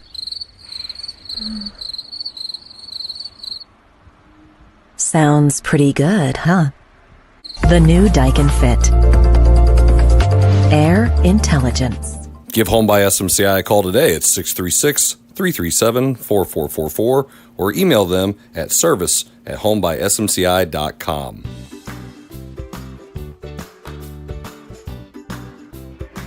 Hey y'all, Jeff from Case and Bucks, just dropping in to say hi and thank you for all your business.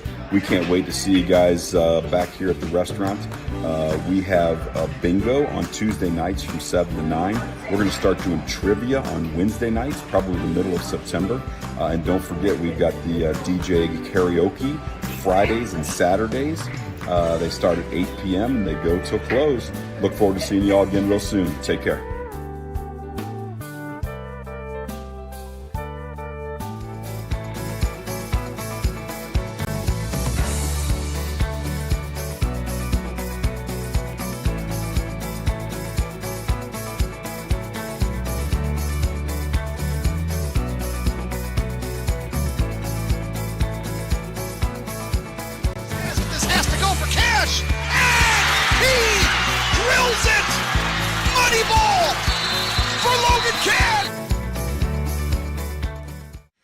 Are you tired of boring sports talk shows? Then tune in to the Coach's Box. These guys don't just talk sports, they talk about whatever the heck they want to talk about. Watch new episodes of the Coach's Box each week for free on Facebook, YouTube, or the Streamline Sports app.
I'm those fries you've been craving. I'm hot, and I'm steamy, and oh man, do I smell delicious. I'm calling your name. Oh, Doug. Doug.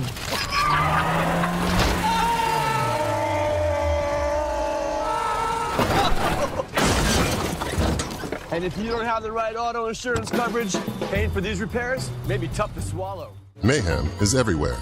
Are you in good hands?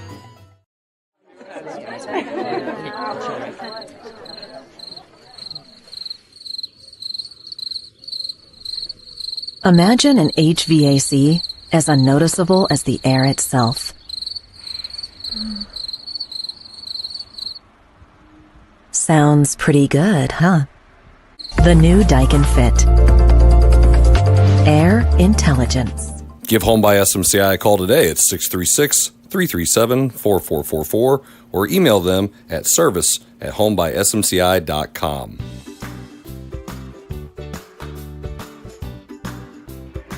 Hey, I'm Jeff from Bucks, just dropping in to say hi and thank you for all your business.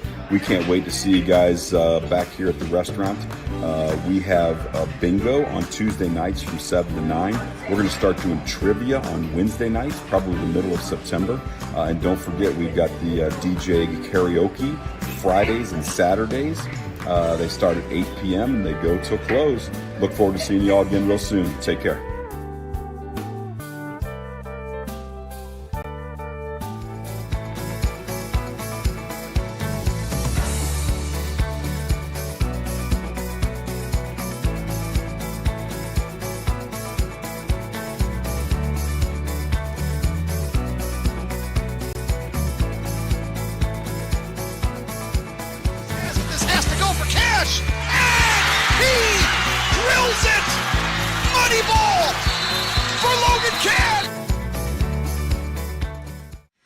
Are you tired of boring sports talk shows? Then tune in to the Coach's Box. These guys don't just talk sports, they talk about whatever the heck they want to talk about. Watch new episodes of the Coach's Box each week for free on Facebook, YouTube, or the Streamline Sports app.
Well, we're still at the half. Just a couple scores to throw out there in case anybody is keeping up with it. And we're not sure exactly what point of the game these are. Valley Catholic 13, Festus nothing. Farmington 38, Potosi 7. Caruthersville 20, Park Hill Central 56. I believe that might have just went to half. St. Genevieve 52, Afton 6. Herculaneum 6, Fredericktown 0. St. Clair 19, North County 0. Hillsboro 20, Cape Central 14, Jefferson 35, Cuba 0, Scott City 8, St. Vincent 7, Perryville 6, Windsor 0, Louisiana 6, Crystal City 0, and Grandview 25, Bayless 8. We do know that one is at the half. So just some looking at some local scores. We're going to be kicking up here in just a little bit as the players are out on the field kind of warming up. You're watching Off the Rails Media Between the Lines Friday Night Football.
All right, we are back here at Father Dalton Stadium in Festus, Missouri on a gorgeous Friday night, getting ready to celebrate Labor Day weekend. We've got some action between the St. Pius X Lancers and the Bishop DuBourg Cavaliers, and we are at halftime with the Lancers winning big, or at least leading big, 33-7. Will, tell us a little bit, give us kind of this first half wrap-up or review, will you please? First half, we saw a lot from the Lancers. They were showing run, they were showing pass, and they executed a lot. The run game was very prominent. I think they exposed Bishop DuBourg's run defense, and they had some big carries in there. Justin Lane had a 4-yard run. James Smith had a 70-yard run for a touchdown. That was a big play, and it really, I think it lifted the heads up of the Lancers, and they just kept moving on from there. Yeah, Smith got right in for a QB sneak, I believe, right before the end of the first half. Really, Bishop DuBourg didn't have too much to hang their hats on until late at the end of the first half, about, we'll call it 90 seconds or so before the end. They had about a 96-yard pass and receiving touchdown from senior quarterback Masters over to, I believe it was number 3, Keenan Thomas, a fellow senior wide receiver. They hooked up like that a couple times in week 1 against DeSoto, and they do it again here in week 2 against the Lancers. Yeah, that was a very big play. It definitely gave Bishop DuBourg some momentum and some confidence that they could go out and score some more touchdowns. It was I guess it was a play that none of us were really expecting. They were down, pinched in their own end, and they had a big run from Thomas. So if you're Coach Frank Ray of the Lancers, give me one thing that if you're him, that you want to see improvement on. And then if you are Coach, where are we here? Coach Masters of Bishop DuBourg, give me one thing that you want to see going in the second half of play. For the Lancers, I don't think there's very much that they need to change. If there was one thing I had to critique, maybe it was covering like those short screen passes right down in the middle of the field. They didn't really expose the Lancers too much, but something to keep mind of, keep the yards down. And for Bishop DuBourg, I think they need to protect the run game. The Lancers didn't really show pass that much, but when they did, it was effective. But the run game was tearing apart Bishop DuBourg's defense, and they really got some big gains. So as the Lancers kicked off to start the game, they will receive the opening kick here the second half with a 33-7 lead, looking to try and tack on an early touchdown. That way we might get to the point of turbo clock, but we'll see what happens here as we hopefully see some adjustments made by both teams. So we have number, I believe that's 44, Jeremy Roeder, the junior kicker punter. He's set to kick. It's going to be a nice kick up to the left side. Ball's going to be fumbled a little bit. That's number 4, Brandon Shelp, and he's going to be taken out of bounds, and the Lancers will start their first possession of the second half on their own 25-yard line. Bobbled the kick just a little bit, but was able to recover it and pick up some yards.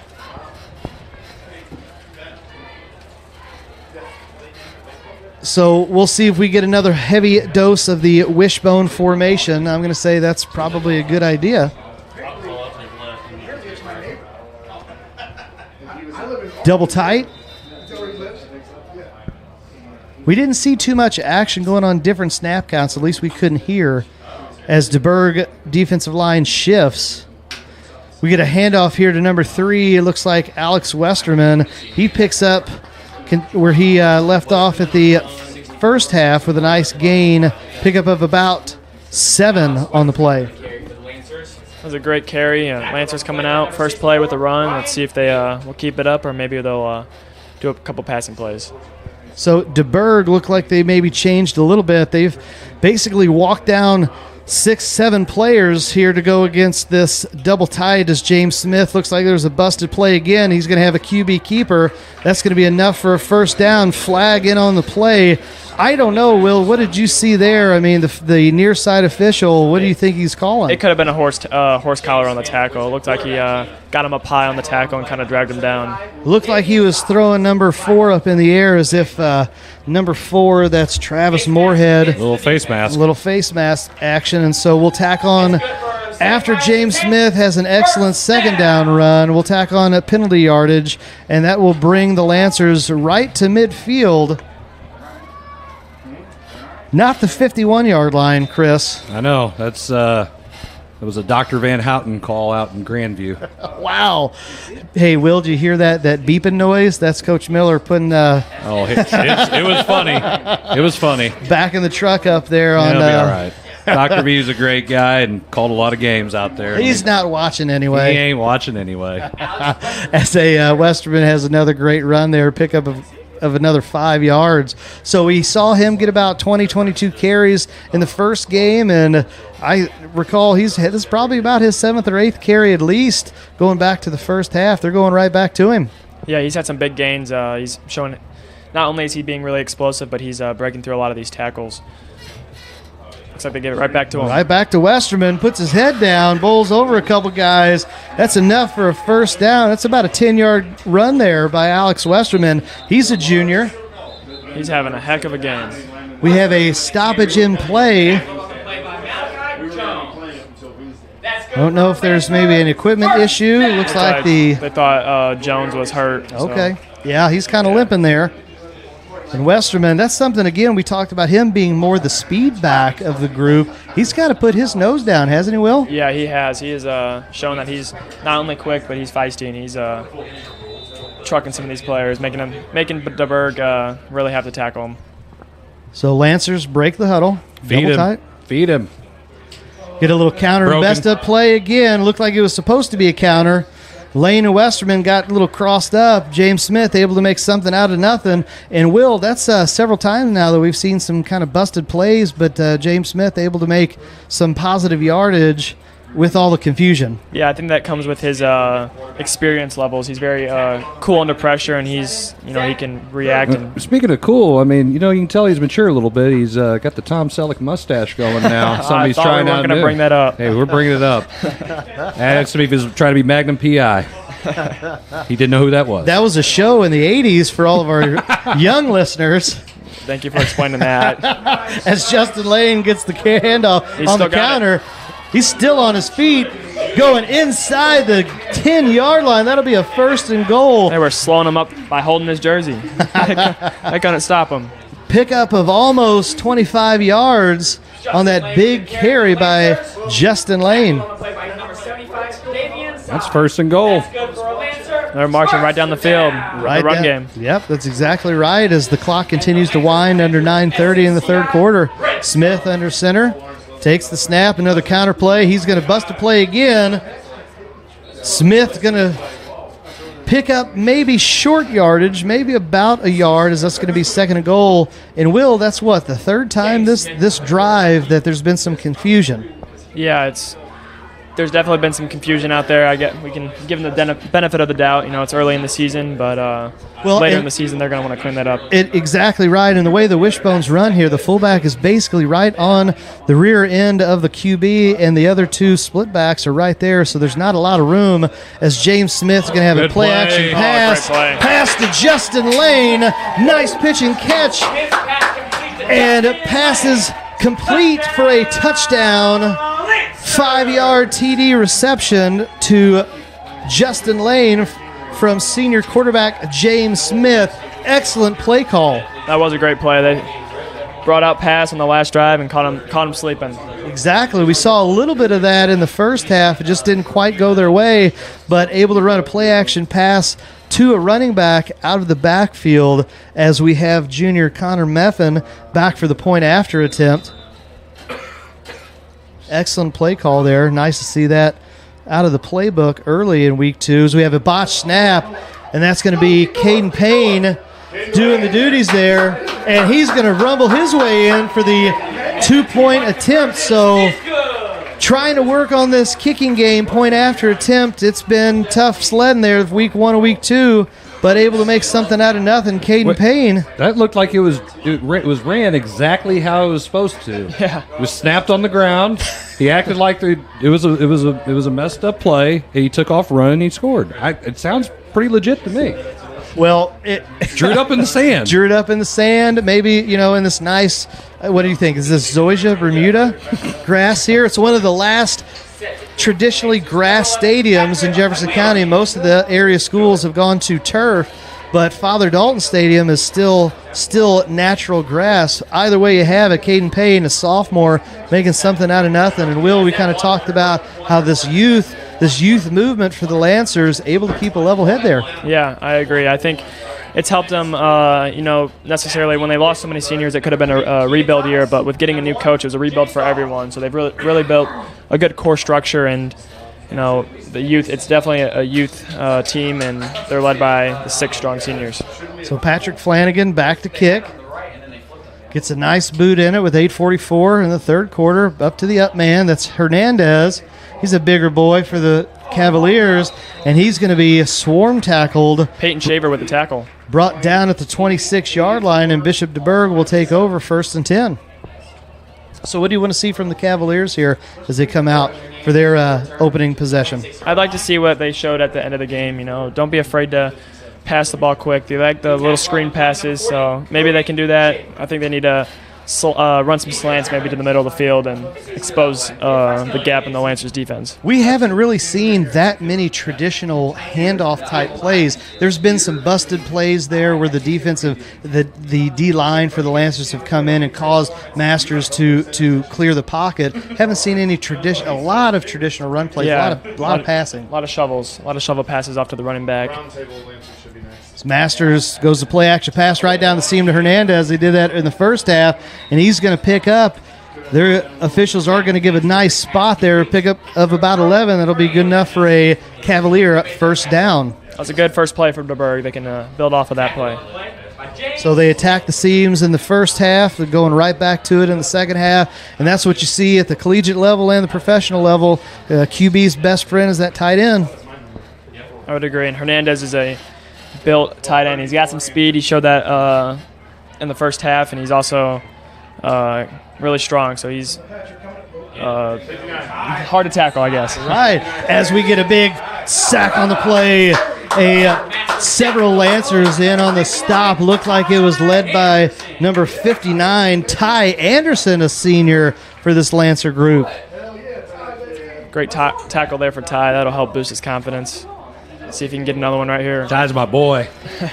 He might be late to school sometimes, but he wasn't late to that party. Oh, that was a good one. That was a good one on the fly. Man, put everybody on blast tonight. Hey, there's no safe place with me. As DuBourg breaks the huddle there, we got trips out to the left side. Hernandez back to help protect. Pass intended for number 3. That is Keenan Thomas. Just bobble it a little bit, unable to pull it in. Would have had a nice gain on the play. Nice play call. Yeah, that was a good play call. Just a little bit of a misfire. And I guess Bishop DuBourg's going to say, this is who we are. We're going to come out. We're going to pass. Yeah, I guess they got to stick with it. It was falling apart in the first half, but sometimes they just got to stick with who they are and trust their true colors and see if it'll work out. And I've liked them. I mean, we talked pregame about their athleticism, and you've seen receivers get behind some of the secondary here, and Masters, again, has a great arm. As we have a screen pass set up, I can't tell if they're saying it's incomplete. Now they get the wave off, but look, hey, it looked like number 75 was the intended receiver, Davian Sides, a senior lineman. I guess maybe he checked in as an eligible receiver. Yeah, I think that was a busted play. But he shouldn't be the one who's the first one to touch it. No, he shouldn't. But so I guess, he's sitting here at left tackle. Let's see see how good they can punt here. Punting was a struggle for DuBourg in the first half. We've had 2 punts blocked. Let's see if they can capitalize on this one. Right, see if they go back to that rugby-style kick. Nope, traditional now punt. And right over Patrick Flanagan's head. It's going to get a favorable bounce for the Cavaliers. That is going to flip field position, and the Lancers will take over their second possession of the second half right at about their own 40-yard line. So with 7:24 remaining, the Lancers are up big over the Cavaliers, 41-7. And I mean, it's nice to see. I mean, there's obviously mistakes that have been made a little bit by both teams, but you do see there's some correctable errors on both sides. You can see that DuBourg is a better team than what they were last year, having watched them play last year, and they're about to turn the corner. They've got athleticism, they've got some players, and it's just getting it put all together.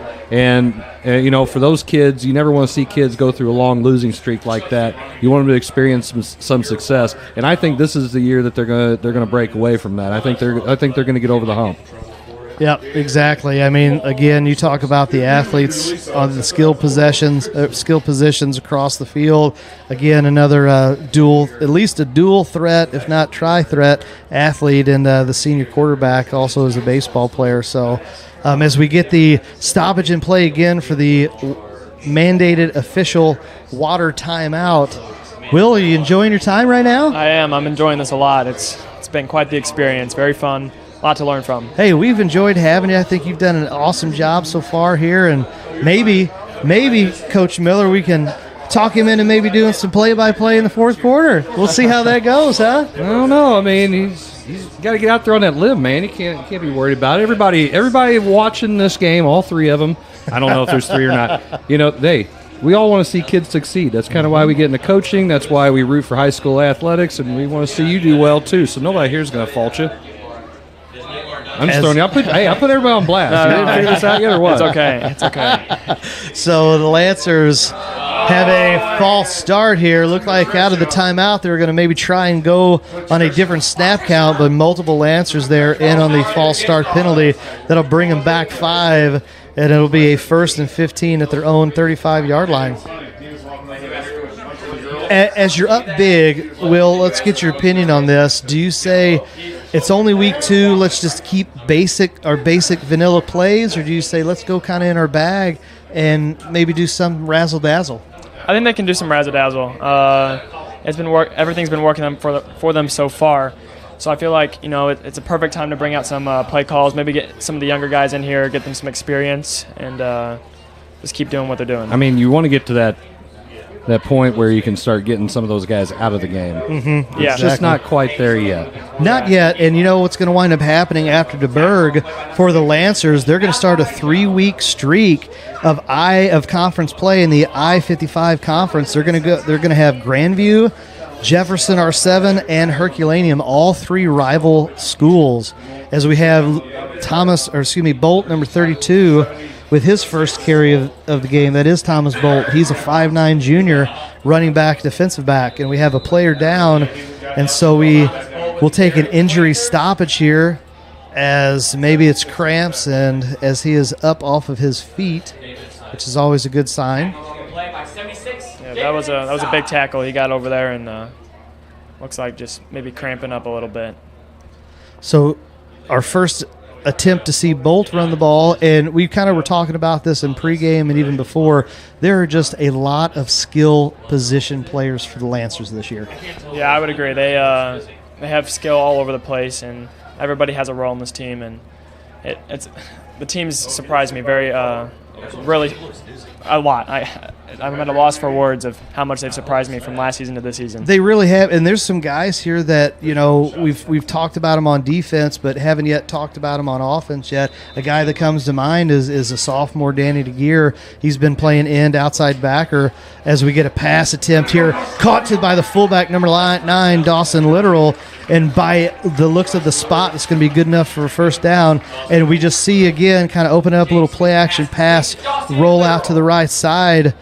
Great pitch and catch there. I mean, there are a lot of weapons. I mean, we haven't seen DeGear in the offensive side yet. I think another freshman, number 22, Matthew Thomas. He's a running back that does some really good things. We saw Bolt his first action here in the second half. I mean, they can roll out some dudes on the skill position. Maybe we talk about maybe some of the tight ends that we haven't seen yet.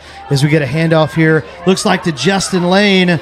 Nice way to follow his blockers. Another hard run, gain of about 13 on the play. Travis Moorhead with the tackle there.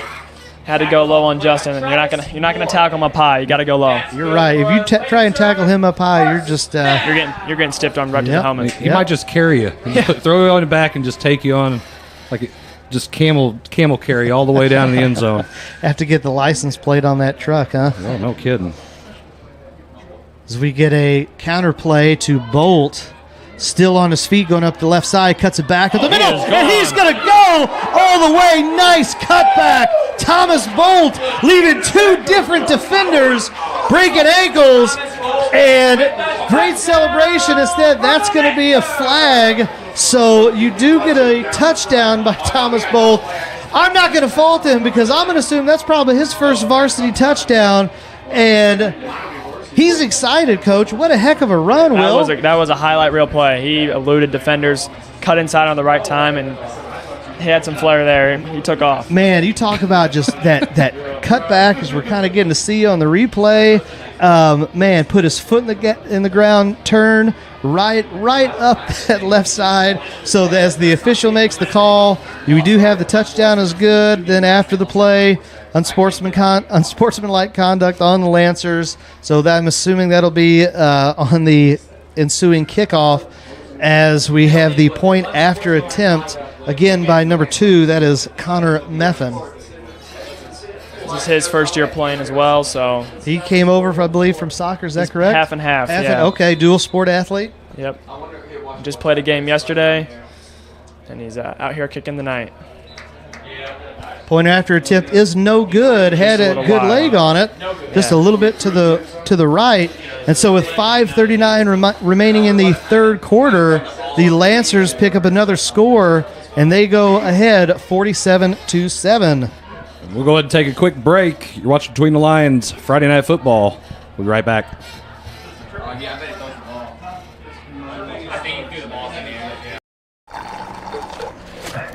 I'm those fries you've been craving. I'm hot, and I'm steamy, and oh man, do I smell delicious. I'm calling your name. Oh, Doug. Doug.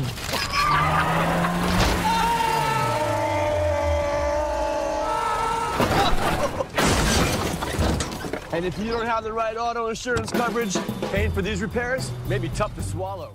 Mayhem is everywhere. Are you in good hands? We are back at Father Dalton Stadium here in Festus, Missouri. The St. Pius Lancers are leading 47-7 here in the third quarter. Coach, are you liking what you're seeing so far? I am. We're just kind of laughing at the timeout about Thomas Bolt just being excited, and he Gronk smashed that football about 15 feet up in the air, up next to the pylons. Just the excited guy. But you talk about, that's exactly, maybe not the penalty, but the excitement, I think, of what Coach Frank Ray and all the assistants have been trying to build. And as much, I'm sorry, laughing about it. It's just it's neat to see because I know the kid, and he's such a great guy. If I run into him in the halls, I'm gonna have to give him some trouble. But it's neat. It's just nice to see everybody, the energy and effort that they have. And I know talking to Coach Marino and Coach Pierce and a lot of the other assistants, I mean, they have been putting time, energy, and effort. You talk about blood, sweat, and tears. They have kind of changed a lot of things here with Frank Ray's first year, and a lot of that has been on the conditioning side of things. Yeah, I would agree. They look more conditioned. They look fit. Everyone, like I said, they know what they're doing out there, and the system's working. It's a new system brought in by the new coach. Oh, intercepted, James Smith. Pass was intended to look like for number 1, Jimmy Staub, right off of his hands. James Smith at the fortuitous location, able to pick up the interception. Right now, Bishop DuBourg needs to stop the bleeding. They just had a big run by Thomas Bolt into the end zone and an interception on their first play. It's got to stop if they want to have any chance of scoring some more touchdowns. So we get to that magical number of 35 plus for the turbo clock as the clock's going to continue to run under 4 minutes in the third quarter. And we'll see as we move if this is going to be maybe the last possession for some of the mainstays, at least the handful of upperclassmen that you have for St. Pius, like a James Smith, a quarterback. He's under center. He's going to get the snap and handoff to Justin Lane, and he has another big run. He is at the 10-5. He is pushed into the end zone for a touchdown. What a play. St. Pius, Justin Lane with about a 59, 60-yard touchdown run. Just like that. Yeah, back-to-back big running plays. You know, the Lancers, that's finally working. They had some big plays in the first half, but I think they're exposing them a little bit more in the second half. Well, you talked about it, and we said pregame, and we talked about it, the fact that they've been so well conditioned, that they're this ground and pound team that if it's like a boxer, you're going to go body shot, and the next thing you know, let's try and get Westerman out on the edge because he's a speed guy. But you see Thomas Bolt, he's got some speed himself there with his touchdown run, and then you see the big Justin Lane, the big junior, with an awesome run as Connor Meffin. He's going to get the point after attempt up and good. That will bring the score 54-7 in favor of the host St. Pius X Lancers. It's been some great stuff so far.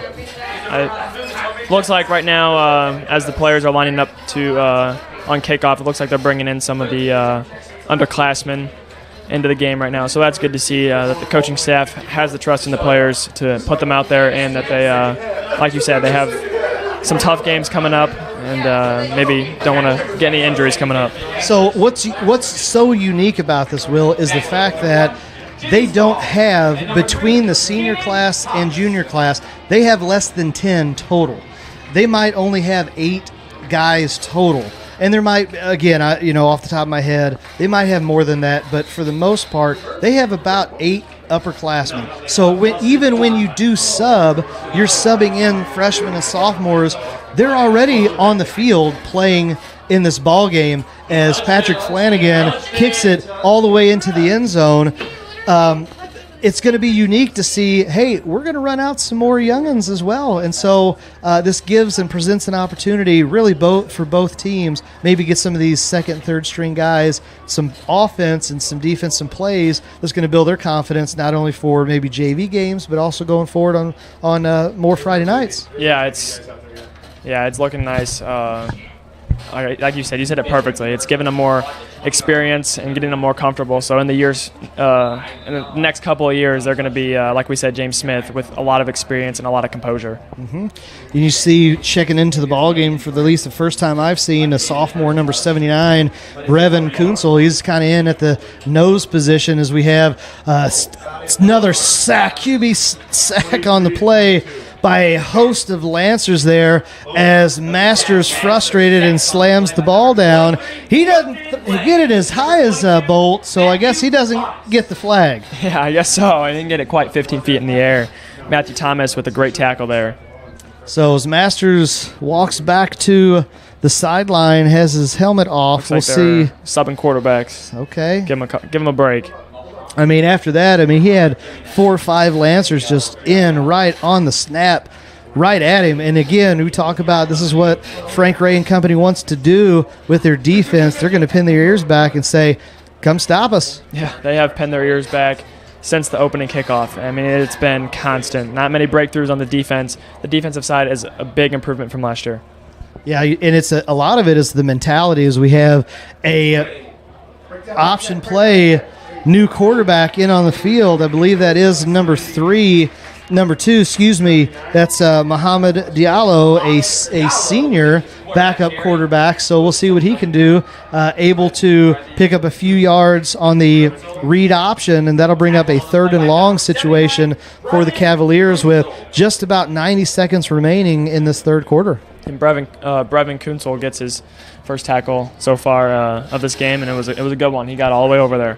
So again, another young pup there for the Lancers, showing some promise on the line as we get Caden Payne to check in at the defensive end as well. He's another good wrestler. I feel like we have a lot of wrestlers on the football team. So we have a rollout design pass. It's going to be up in the air. That's going to be picked off, intercepted by Bolt.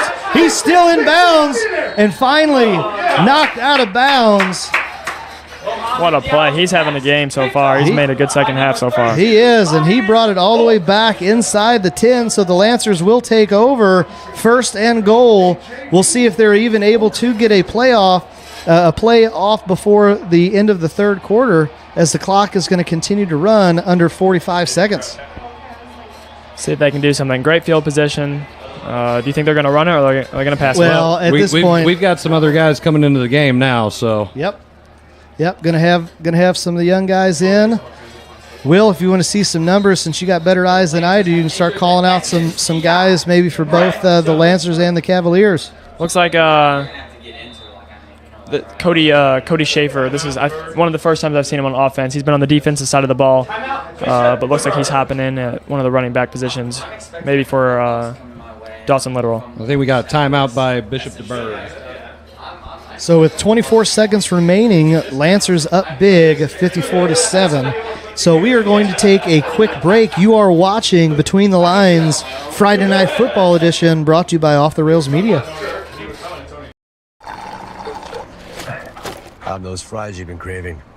I'm hot, and I'm steamy, and oh man, do I smell delicious. I'm calling your name. Oh, Doug. Doug.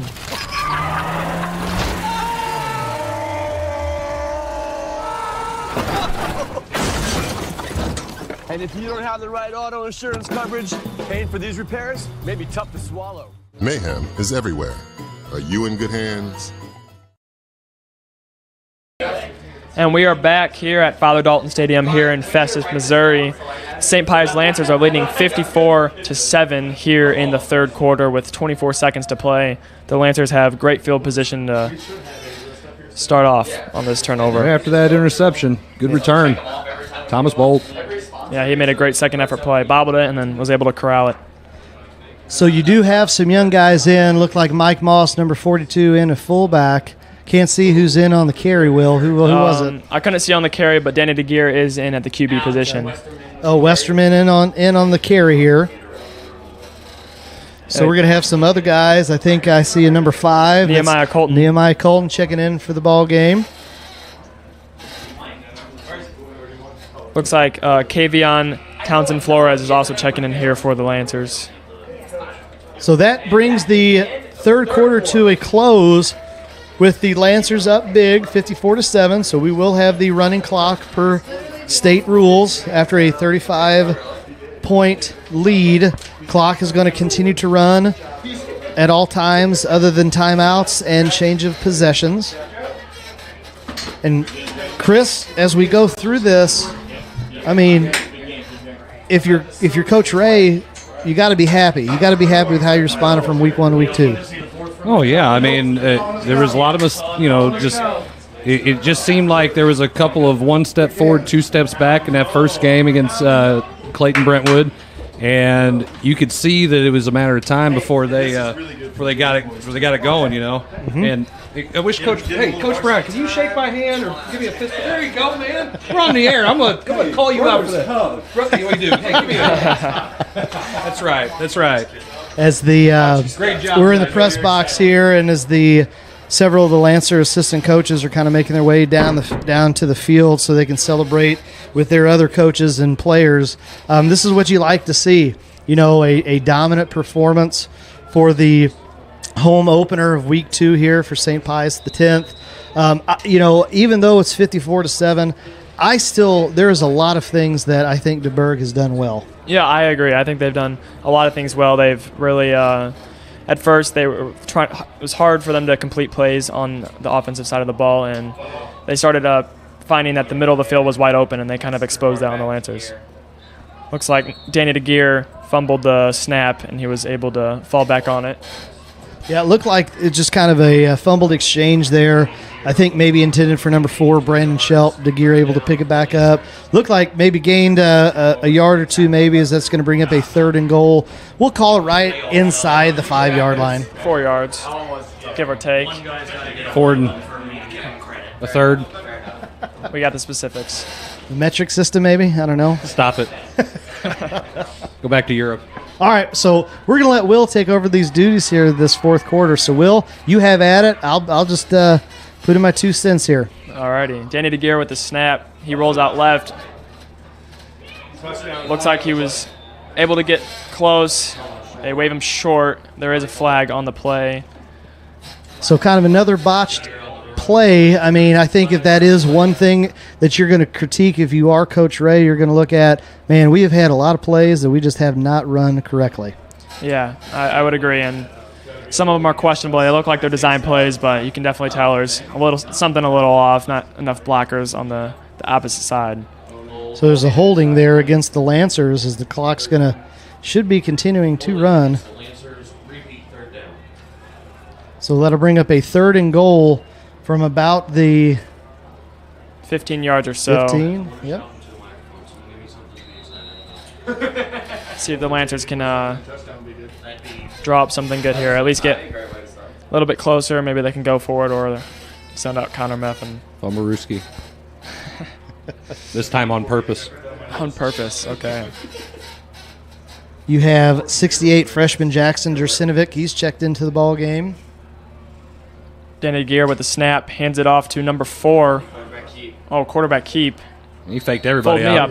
Fooled me out up here. Yep. Nice little gain there.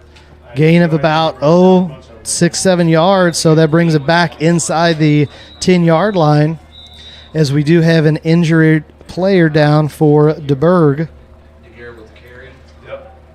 And so, Chris, do you want to stay here or do you want to take a short break? We'll stay here. We'll just throw some you still got him down. We'll go ahead and just put the screen up. But go ahead and let's just go ahead and talk a little bit about this game, guys. Go ahead. Well, I mean, if you're Coach Ray, there has been a lot of positives. So you've been able to, again, establish dominance in the trenches, both on the offensive line and the defensive line. You've been able to expand a little bit of your playbook, able to get some passing plays in. Again, not too many. I think as the season progresses, you'll see opportunities for James Smith to open up his arm, whether that's out of the spread or maybe that's out of the wishbone. But that's 2 weeks in a row. You watch the defensive effort for the Lancers flying around. It's been fun to watch. Yeah, I think one of the biggest things is that they have spread out scoring. It hasn't been one single player scoring. They've had 3 or 4 different players scoring tonight, and it's really going to help us in the long run that they can have these other options and that teams aren't going to be focusing on just a single player. And with DuBourg, again, I'm going to say this, they've got a good quarterback in Masters. They've got a dynamic receiver in Keenan Thomas. They do a lot of good things really well. I mean, they expose St. Pius at the seams. Right now, if you are Grandview, if you are Jefferson, if you are down the line even to St. Vincent, these other conference opponents, they're going to look at this film and look at all the positive things that DuBourg has done in their passing game, and they're going to try and duplicate that. Oh, yeah, I think DuBourg has they're showing some good things, and this is only week 2. So come week 4 or 5, I think this will be a completely different team. So what we'll wind up getting, Will, and how this works with football is a little bit different than basketball and I would say baseball, golf, all of these other team sports, is the fact that now after week 2, Misha is going to have their formula, and it's way above my pay grade because I'm not good at math, but they're going to have the formula come out, and they're actually going to have their point system now after a week 2 that they can start implementing the entire algorithm with not only their point totals, who they're playing, opponents, but also now strength of schedule, because now going into week 2, we get through this weekend, they're going to have that. So St. Pius, after their win last week, as early on week 1, they were slotted at the 1 seed with so many points because they played up a Class 4 against Clayton. This week they're also playing up again with DuBourg being a Class 3 school. So you'll start to see again, seeds coming in, but St. Pius is going to be in a very, very tough district, and it's spread out. They were Class 1 the last couple of years. They've moved up to Class 2, and so with that means actually new opponents. They are up north. You go up to, I think, Live for Life. That's downtown in St. Louis. You go out to Herman. That's up there a ways. I mean, you still have, I believe, Jefferson is in district, is in their district. And so Montgomery County, that's up north. Priory, that's the St. Louis City School.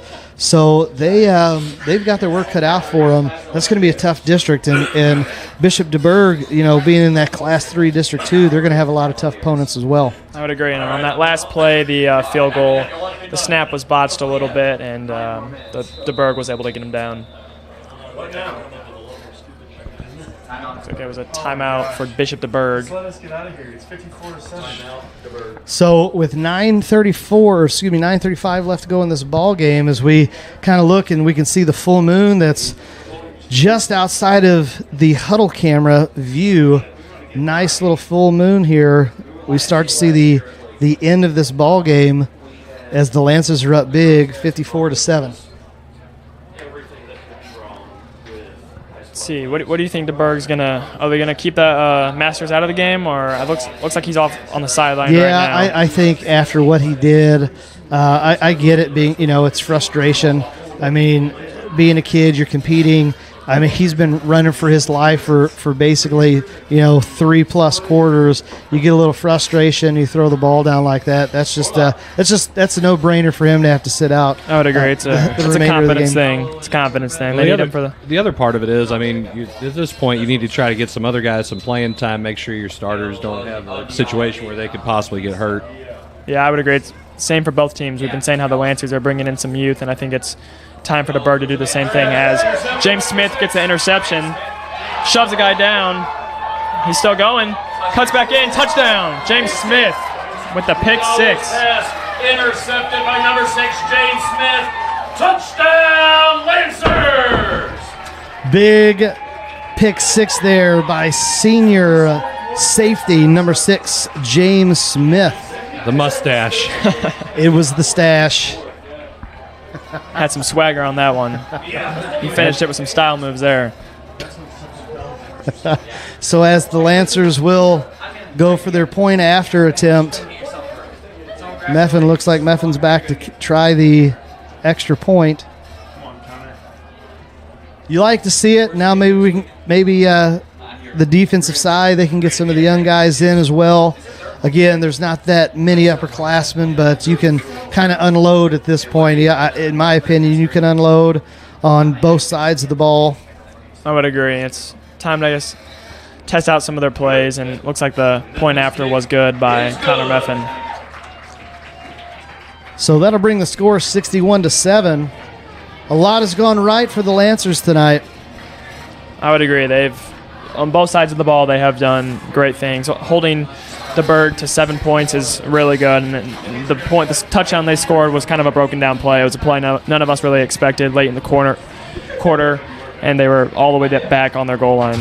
Something similar, I guess, maybe to week 1, where they just had a little bit of a breakdown in coverage. You still see the aggressive mindset defensively. I'm okay with that, but I want to start to see some young guys get in there, get their chance. As we conclude, about 9 minutes left, you can kind of see some young guys from DuBourg coming in as well. It's apparently it's construction night here at St. Pius X, as we see the cheerleaders down there. They've got their orange vests. That's the theme, wasn't it? Yeah, I guess so. It was construction themed tonight. Well, there's a lot going on. Yeah, just right across the road here at Father Dalton Stadium. They're doing a lot of construction. Been doing that for the last going into last school year. We had some construction with our team also in the offseason. New head coach, new plays. Nice. It's number 1, Jimmy Staub, in on the kickoff return as the quarter clock is going to continue to run. And we have, looks like the mainstays are still in on the defensive side. Looks like the ball is on the 15-yard line in DuBourg's end. See what they can do with this drive. Hopefully build some confidence for next week. And what, again, we talk about the youth movement for the Lancers. What's actually unique is the fact that, they only have about 35 or so guys on the roster, and you still try to have JV games on Monday nights. And the way the state works, Chris, isn't it like 6 quarters maybe for the week? 6. That's all you get. So there is a lot of shuffling in the small school era. Well, and that's probably why we still see some of the upperclassmen still in the game, because the underclassmen play so much on the varsity that you have to save quarters for the JV game. Looks like Brandon Shelp with the tackle there. Looks like, see where they spot this. No gain on the play, maybe? They got 1. 1 yard? You got 3/4 of a yard. We're getting specific again. 80% of a yard.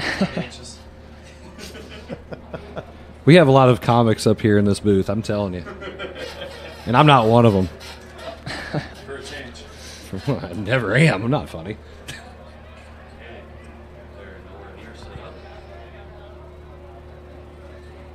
Play clock's running down. They'll let them play. Oh, number 2 with the move. He's still going. Still going. That's Diallo. That's a lot of running side to side there for minimal gain. I don't know if that ball came out or not. Yeah, he didn't have anywhere to go. Looks like Matthew Thomas was in on the tackle. He had nowhere to go on that one. So that'll bring up a 3rd and 10 for DuBourg. Again, the Lancers kind of pinning their ears back and saying, we're going to come after you. Yeah, showing no remorse. They are just going to continue with their game plan and also use this as something to build off for next week. Yeah, next week they start conference play in the I-55 conference. I believe they're headed out to Grandview. That is out in Ware, Missouri. Where? That is exactly where. And that has been a rivalry game for years now. Looks like black and blue game. There was a fumble on the play, and Pius recovers the ball. Yep. Looks like Patrick Flanagan might have recovered the ball. So we have a stoppage in play, water break, and so we will go ahead and take a break ourselves. You're watching Between the Lines Friday Night Football Edition, brought to you by Off the Rails Media.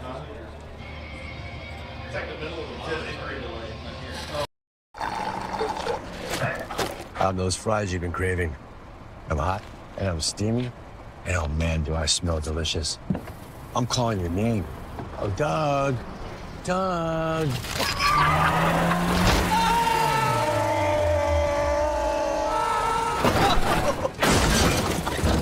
And if you don't have the right auto insurance coverage, paying for these repairs may be tough to swallow. Mayhem is everywhere. Are you in good hands? In Father Dalton Stadium here in Festus, Missouri. The score is 61-7 for your St. Pius Lancers. Still taking the mandated water timeout. Although if you listen to any of the fans that are around, they're saying it's a cool, crisp 70-some-odd degrees. They don't need any water. Is that what they're saying? Well, need all that water because they're drinking the wrong water.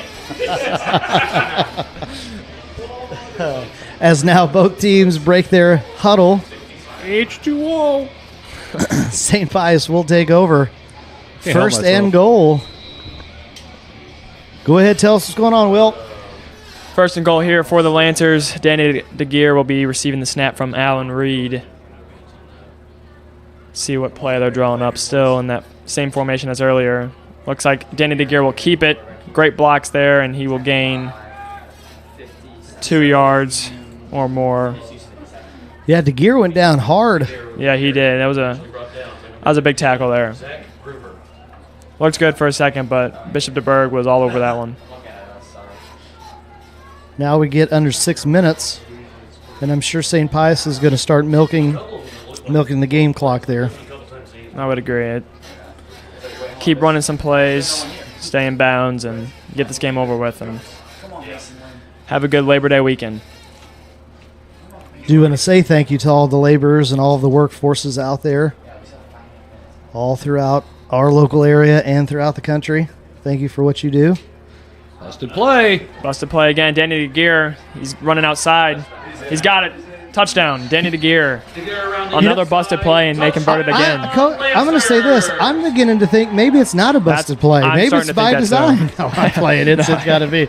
It's got to be. I told you, just like that field goal. You saw the look on his face. He didn't know where his guy was.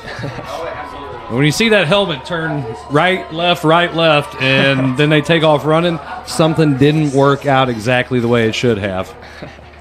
Or maybe that's by design. I mean, there is a chance. We'll have to interview Coach Ray and find out if that's actually part of the plan. Is that a QB draw / play action / keeper? We could say that. And a flag. So there's going to be an infraction against the Lancers. False start. They'll back this kick up a couple yards. So that's another thing I'll say if we're going to talk about critiques going forward is that, yes, we do have new kickers for the Lancers, Patrick Flanagan and Connor Meffin. That is something that I think going forward they probably need to work on. That could come down to maybe a conference opponent, maybe a district opponent, being able to execute the special teams portion of the game. I would agree. That kick is good by Connor Meffin. That brings our score to 68-7 here with 5 minutes and 25 seconds remaining. You know, I've worked here for like 5 years, and I would have to say that this is the most points I've seen the Lancers score since I've been here. I would agree. I haven't witnessed a more high-scoring game than this so far. I mean, I've seen some high-scoring games when I was out at Grandview and Valley Catholic came to town. And, those guys are, they've had a really good program. Judd's done a really good job with those guys. I mean, all of those state championships and, they just amazing seasons that they've had. But, I'm happy to see what Coach Ray and the Lancers have put together. Yeah, it's been very impressive so far. They've been doing everything, passing and running, but the ground and pound has been a big benefit in their favor today. Well, I think the fact that like what they did in the second half against Clayton, just basically kind of wearing them out, and we've seen a couple of kids that looked like they might have been cramps that they had. You can tell that the guys here at St. Pius they've done a really good job with conditioning, and I think that some of the teams that they're playing they're going to get a little wore out in the second half. There is a flag on this return. We're waiting to see what the call is. It looked like a late hit out of bounds. The returner kind of fumbled it a little bit and then got up the sideline, stepped out of bounds, and then it was close, but you could tell that he had stopped running, was out of bounds, and we're going to have a personal foul against the Lancers with the late hit. What? Golly, we got the sound effects going and everything here. Coach Miller is a fan of sound effects, if you didn't know. Sure. He's got a big smile on his face right now. Yeah, I can smell sarcasm over here, too. As the officials get everything set for play, Bishop DuBourg will take over 1st and 10 at about their own 26-yard line. See what they can draw up here. Clock is still running.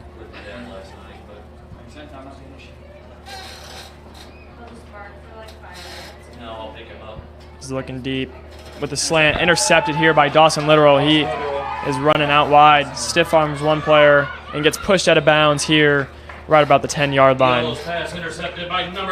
It's another interception.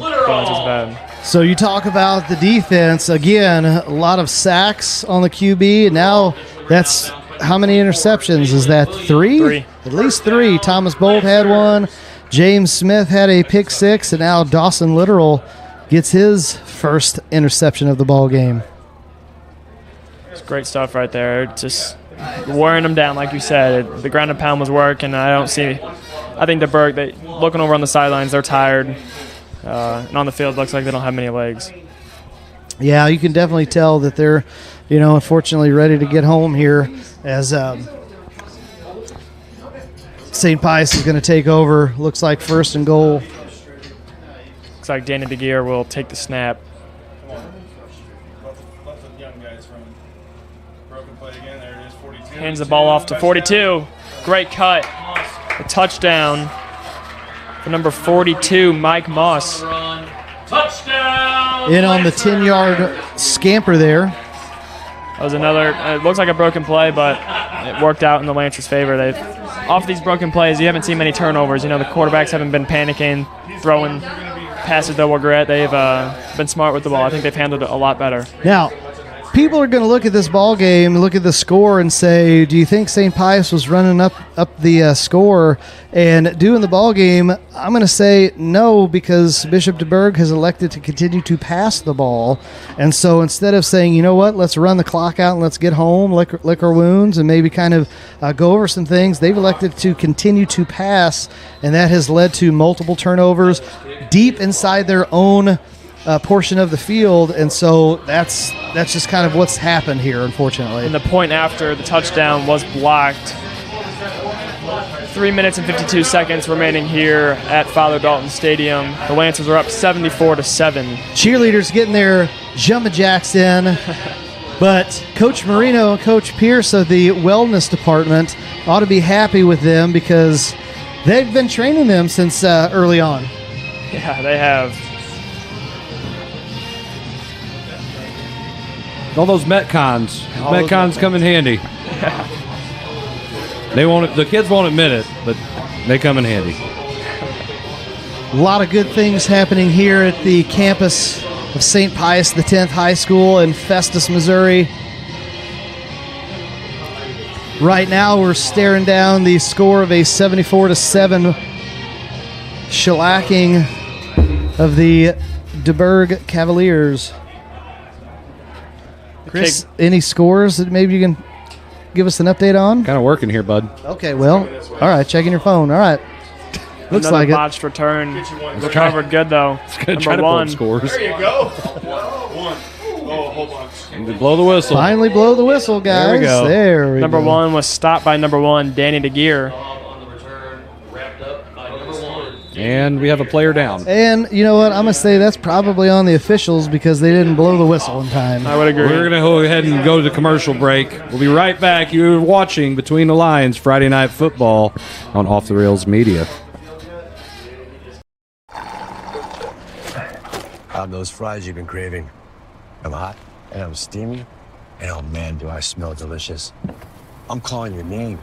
Oh, Doug. Doug.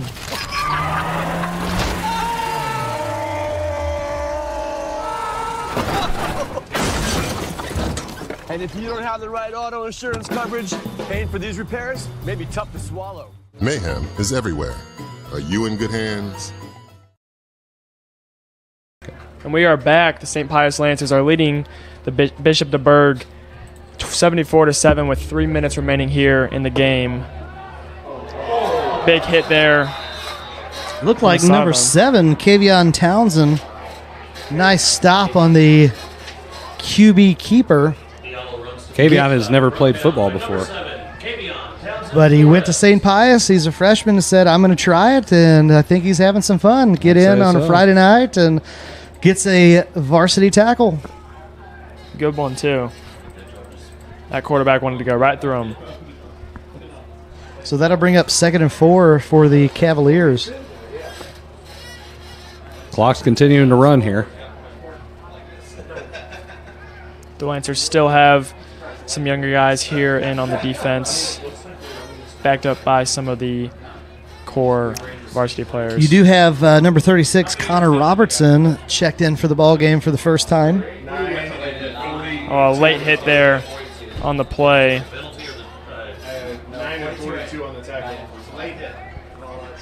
Looks like there is a flag here, waiting to get the call. Waiting on the white hat. We have a personal foul. Personal foul on the Lancers. That'll give Bishop DuBourg the first down. Helps out with field position a little bit, moving the football down the field here. I would agree. Number 5, Nehemiah Colton, checks into the game here for the Lancers. See what Bishop DuBourg can do. They need to generate some momentum going into the the next game. See if they can get a positive here with 2 minutes remaining. Quarterback runs out to the left, cuts up, and the Lancers are all over him. That is Cody Schaefer with the tackle. They were all over that. Mike Moss also in on the stop. It's another young guy. Schaefer, a freshman, and Moss, a sophomore. Moss is sophomore. We were trying to figure that out earlier. Couldn't remember. When they tell you to stop the clock, let it take another 2 or 3 seconds. So as we wrap up the last 90 seconds of play, DuBourg with a 2nd and 15. Handoff up the middle. The Lancers are all over that one too. Bunch of guys in there on the tackle. Looks like Ty Anderson is the first one to get to him. Yeah, looked like number 22, Matthew Thomas, in on the stop as well. And Bishop DuBourg electing to finally run the clock out. May as well. It's not helping anybody. I just want to. So, Wills, we kind of wrap things up here. Tell us, what do you think? How was your first experience doing a broadcast game with Off the Rails Media? It was awesome. You guys are really professional up here. Better than. Oh my gosh, that is a first. You sure you're not being sarcastic right now? I'm not being sarcastic. It's better than what we were doing last year. It's been really fun. I'm getting more comfortable with it. Butterflies are gone, and definitely is. Number 2, Mohamed Diallo, the senior backup quarterback, with a nice run up the left side. That's first down. First down. 20 seconds remaining here. Clock is going to continue to run. This is a high-scoring game. So it kind of sets a message, sends a message here as we get a pass. And catch! He's going. He's going to be gone. Touchdown, number 11. It's a walk-off touchdown for Cam Hall. Nice pitch and catch. The senior running back for Bishop DuBourg. That was about a 45. Volleyball just ended up on the field, and one of the coaches just decided to kick it. Which side? I mean, go back on the replay and watch it. Huh? I'm not going to pull that up. All right. Well, if you want to see who kicked the volleyball, I guess what you could wind up doing is you can go back on the Coach's Box YouTube channel or Facebook page. Chris, why don't you tell us a little bit about that? Well, yeah, if you're watching right now, if you wouldn't do us a favor just to go ahead and subscribe to the Coach's Box YouTube channel for free. It's all for free. Anything we do is for free. We don't put anything behind a paywall. If you have to, look at some little short ad, you can always skip it. But,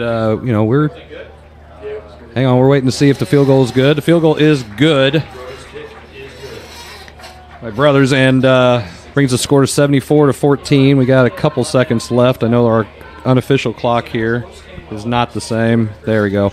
And, we appreciate all the support and anybody who watches, and hopefully we can do a couple more of these broadcasts this fall. And we talked about maybe even getting some basketball games going this winter, and hey, if things keep going, we might be able to do some other stuff, some other sports maybe in the spring. So if you get a chance to watch right now on YouTube, please go ahead and hit that subscribe button. We always appreciate it, and appreciate the likes and the positive comments, hopefully for the kids that are out here playing right now and putting that out there effort. And just really, it's anytime we do these broadcasts, that's exactly why we do it.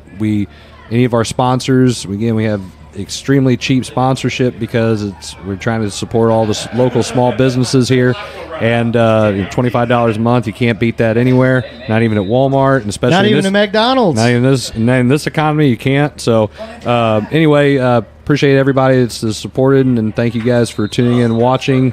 And that looks like that's the ball game. That's it. The final score for your Lancers is 74, and for the visiting Bishop DuBourg Cavaliers, 14. So as Chris, we kind of wrap things up here for our first time. I thought it was enjoyable. I thought it was awesome that we got to have Will come out here. Will, I hope you appreciate it. I hope you enjoyed yourself. I know we enjoyed having you out this evening, and had a couple kinks there, able to work through those bugs. Again, we are at the mercy of the internet and the interwebs. And so, that's kind of how things go. But how it also goes is that the St. Pius Lancers are now sitting at 2-0, getting ready to start some conference play. And DuBourg, they're going to continue on with that unfortunate losing streak as they head into week 3.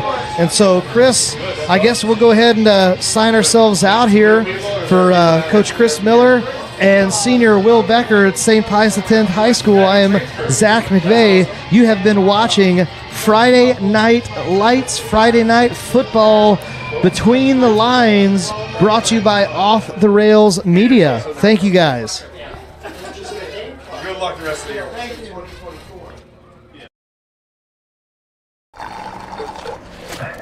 I'm those fries you've been craving. I'm hot, and I'm steamy, and oh man, do I smell delicious. I'm calling your name. Oh, Doug. Doug.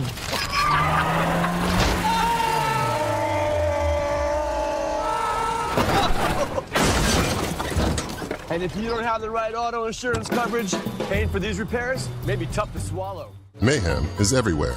Are you in good hands?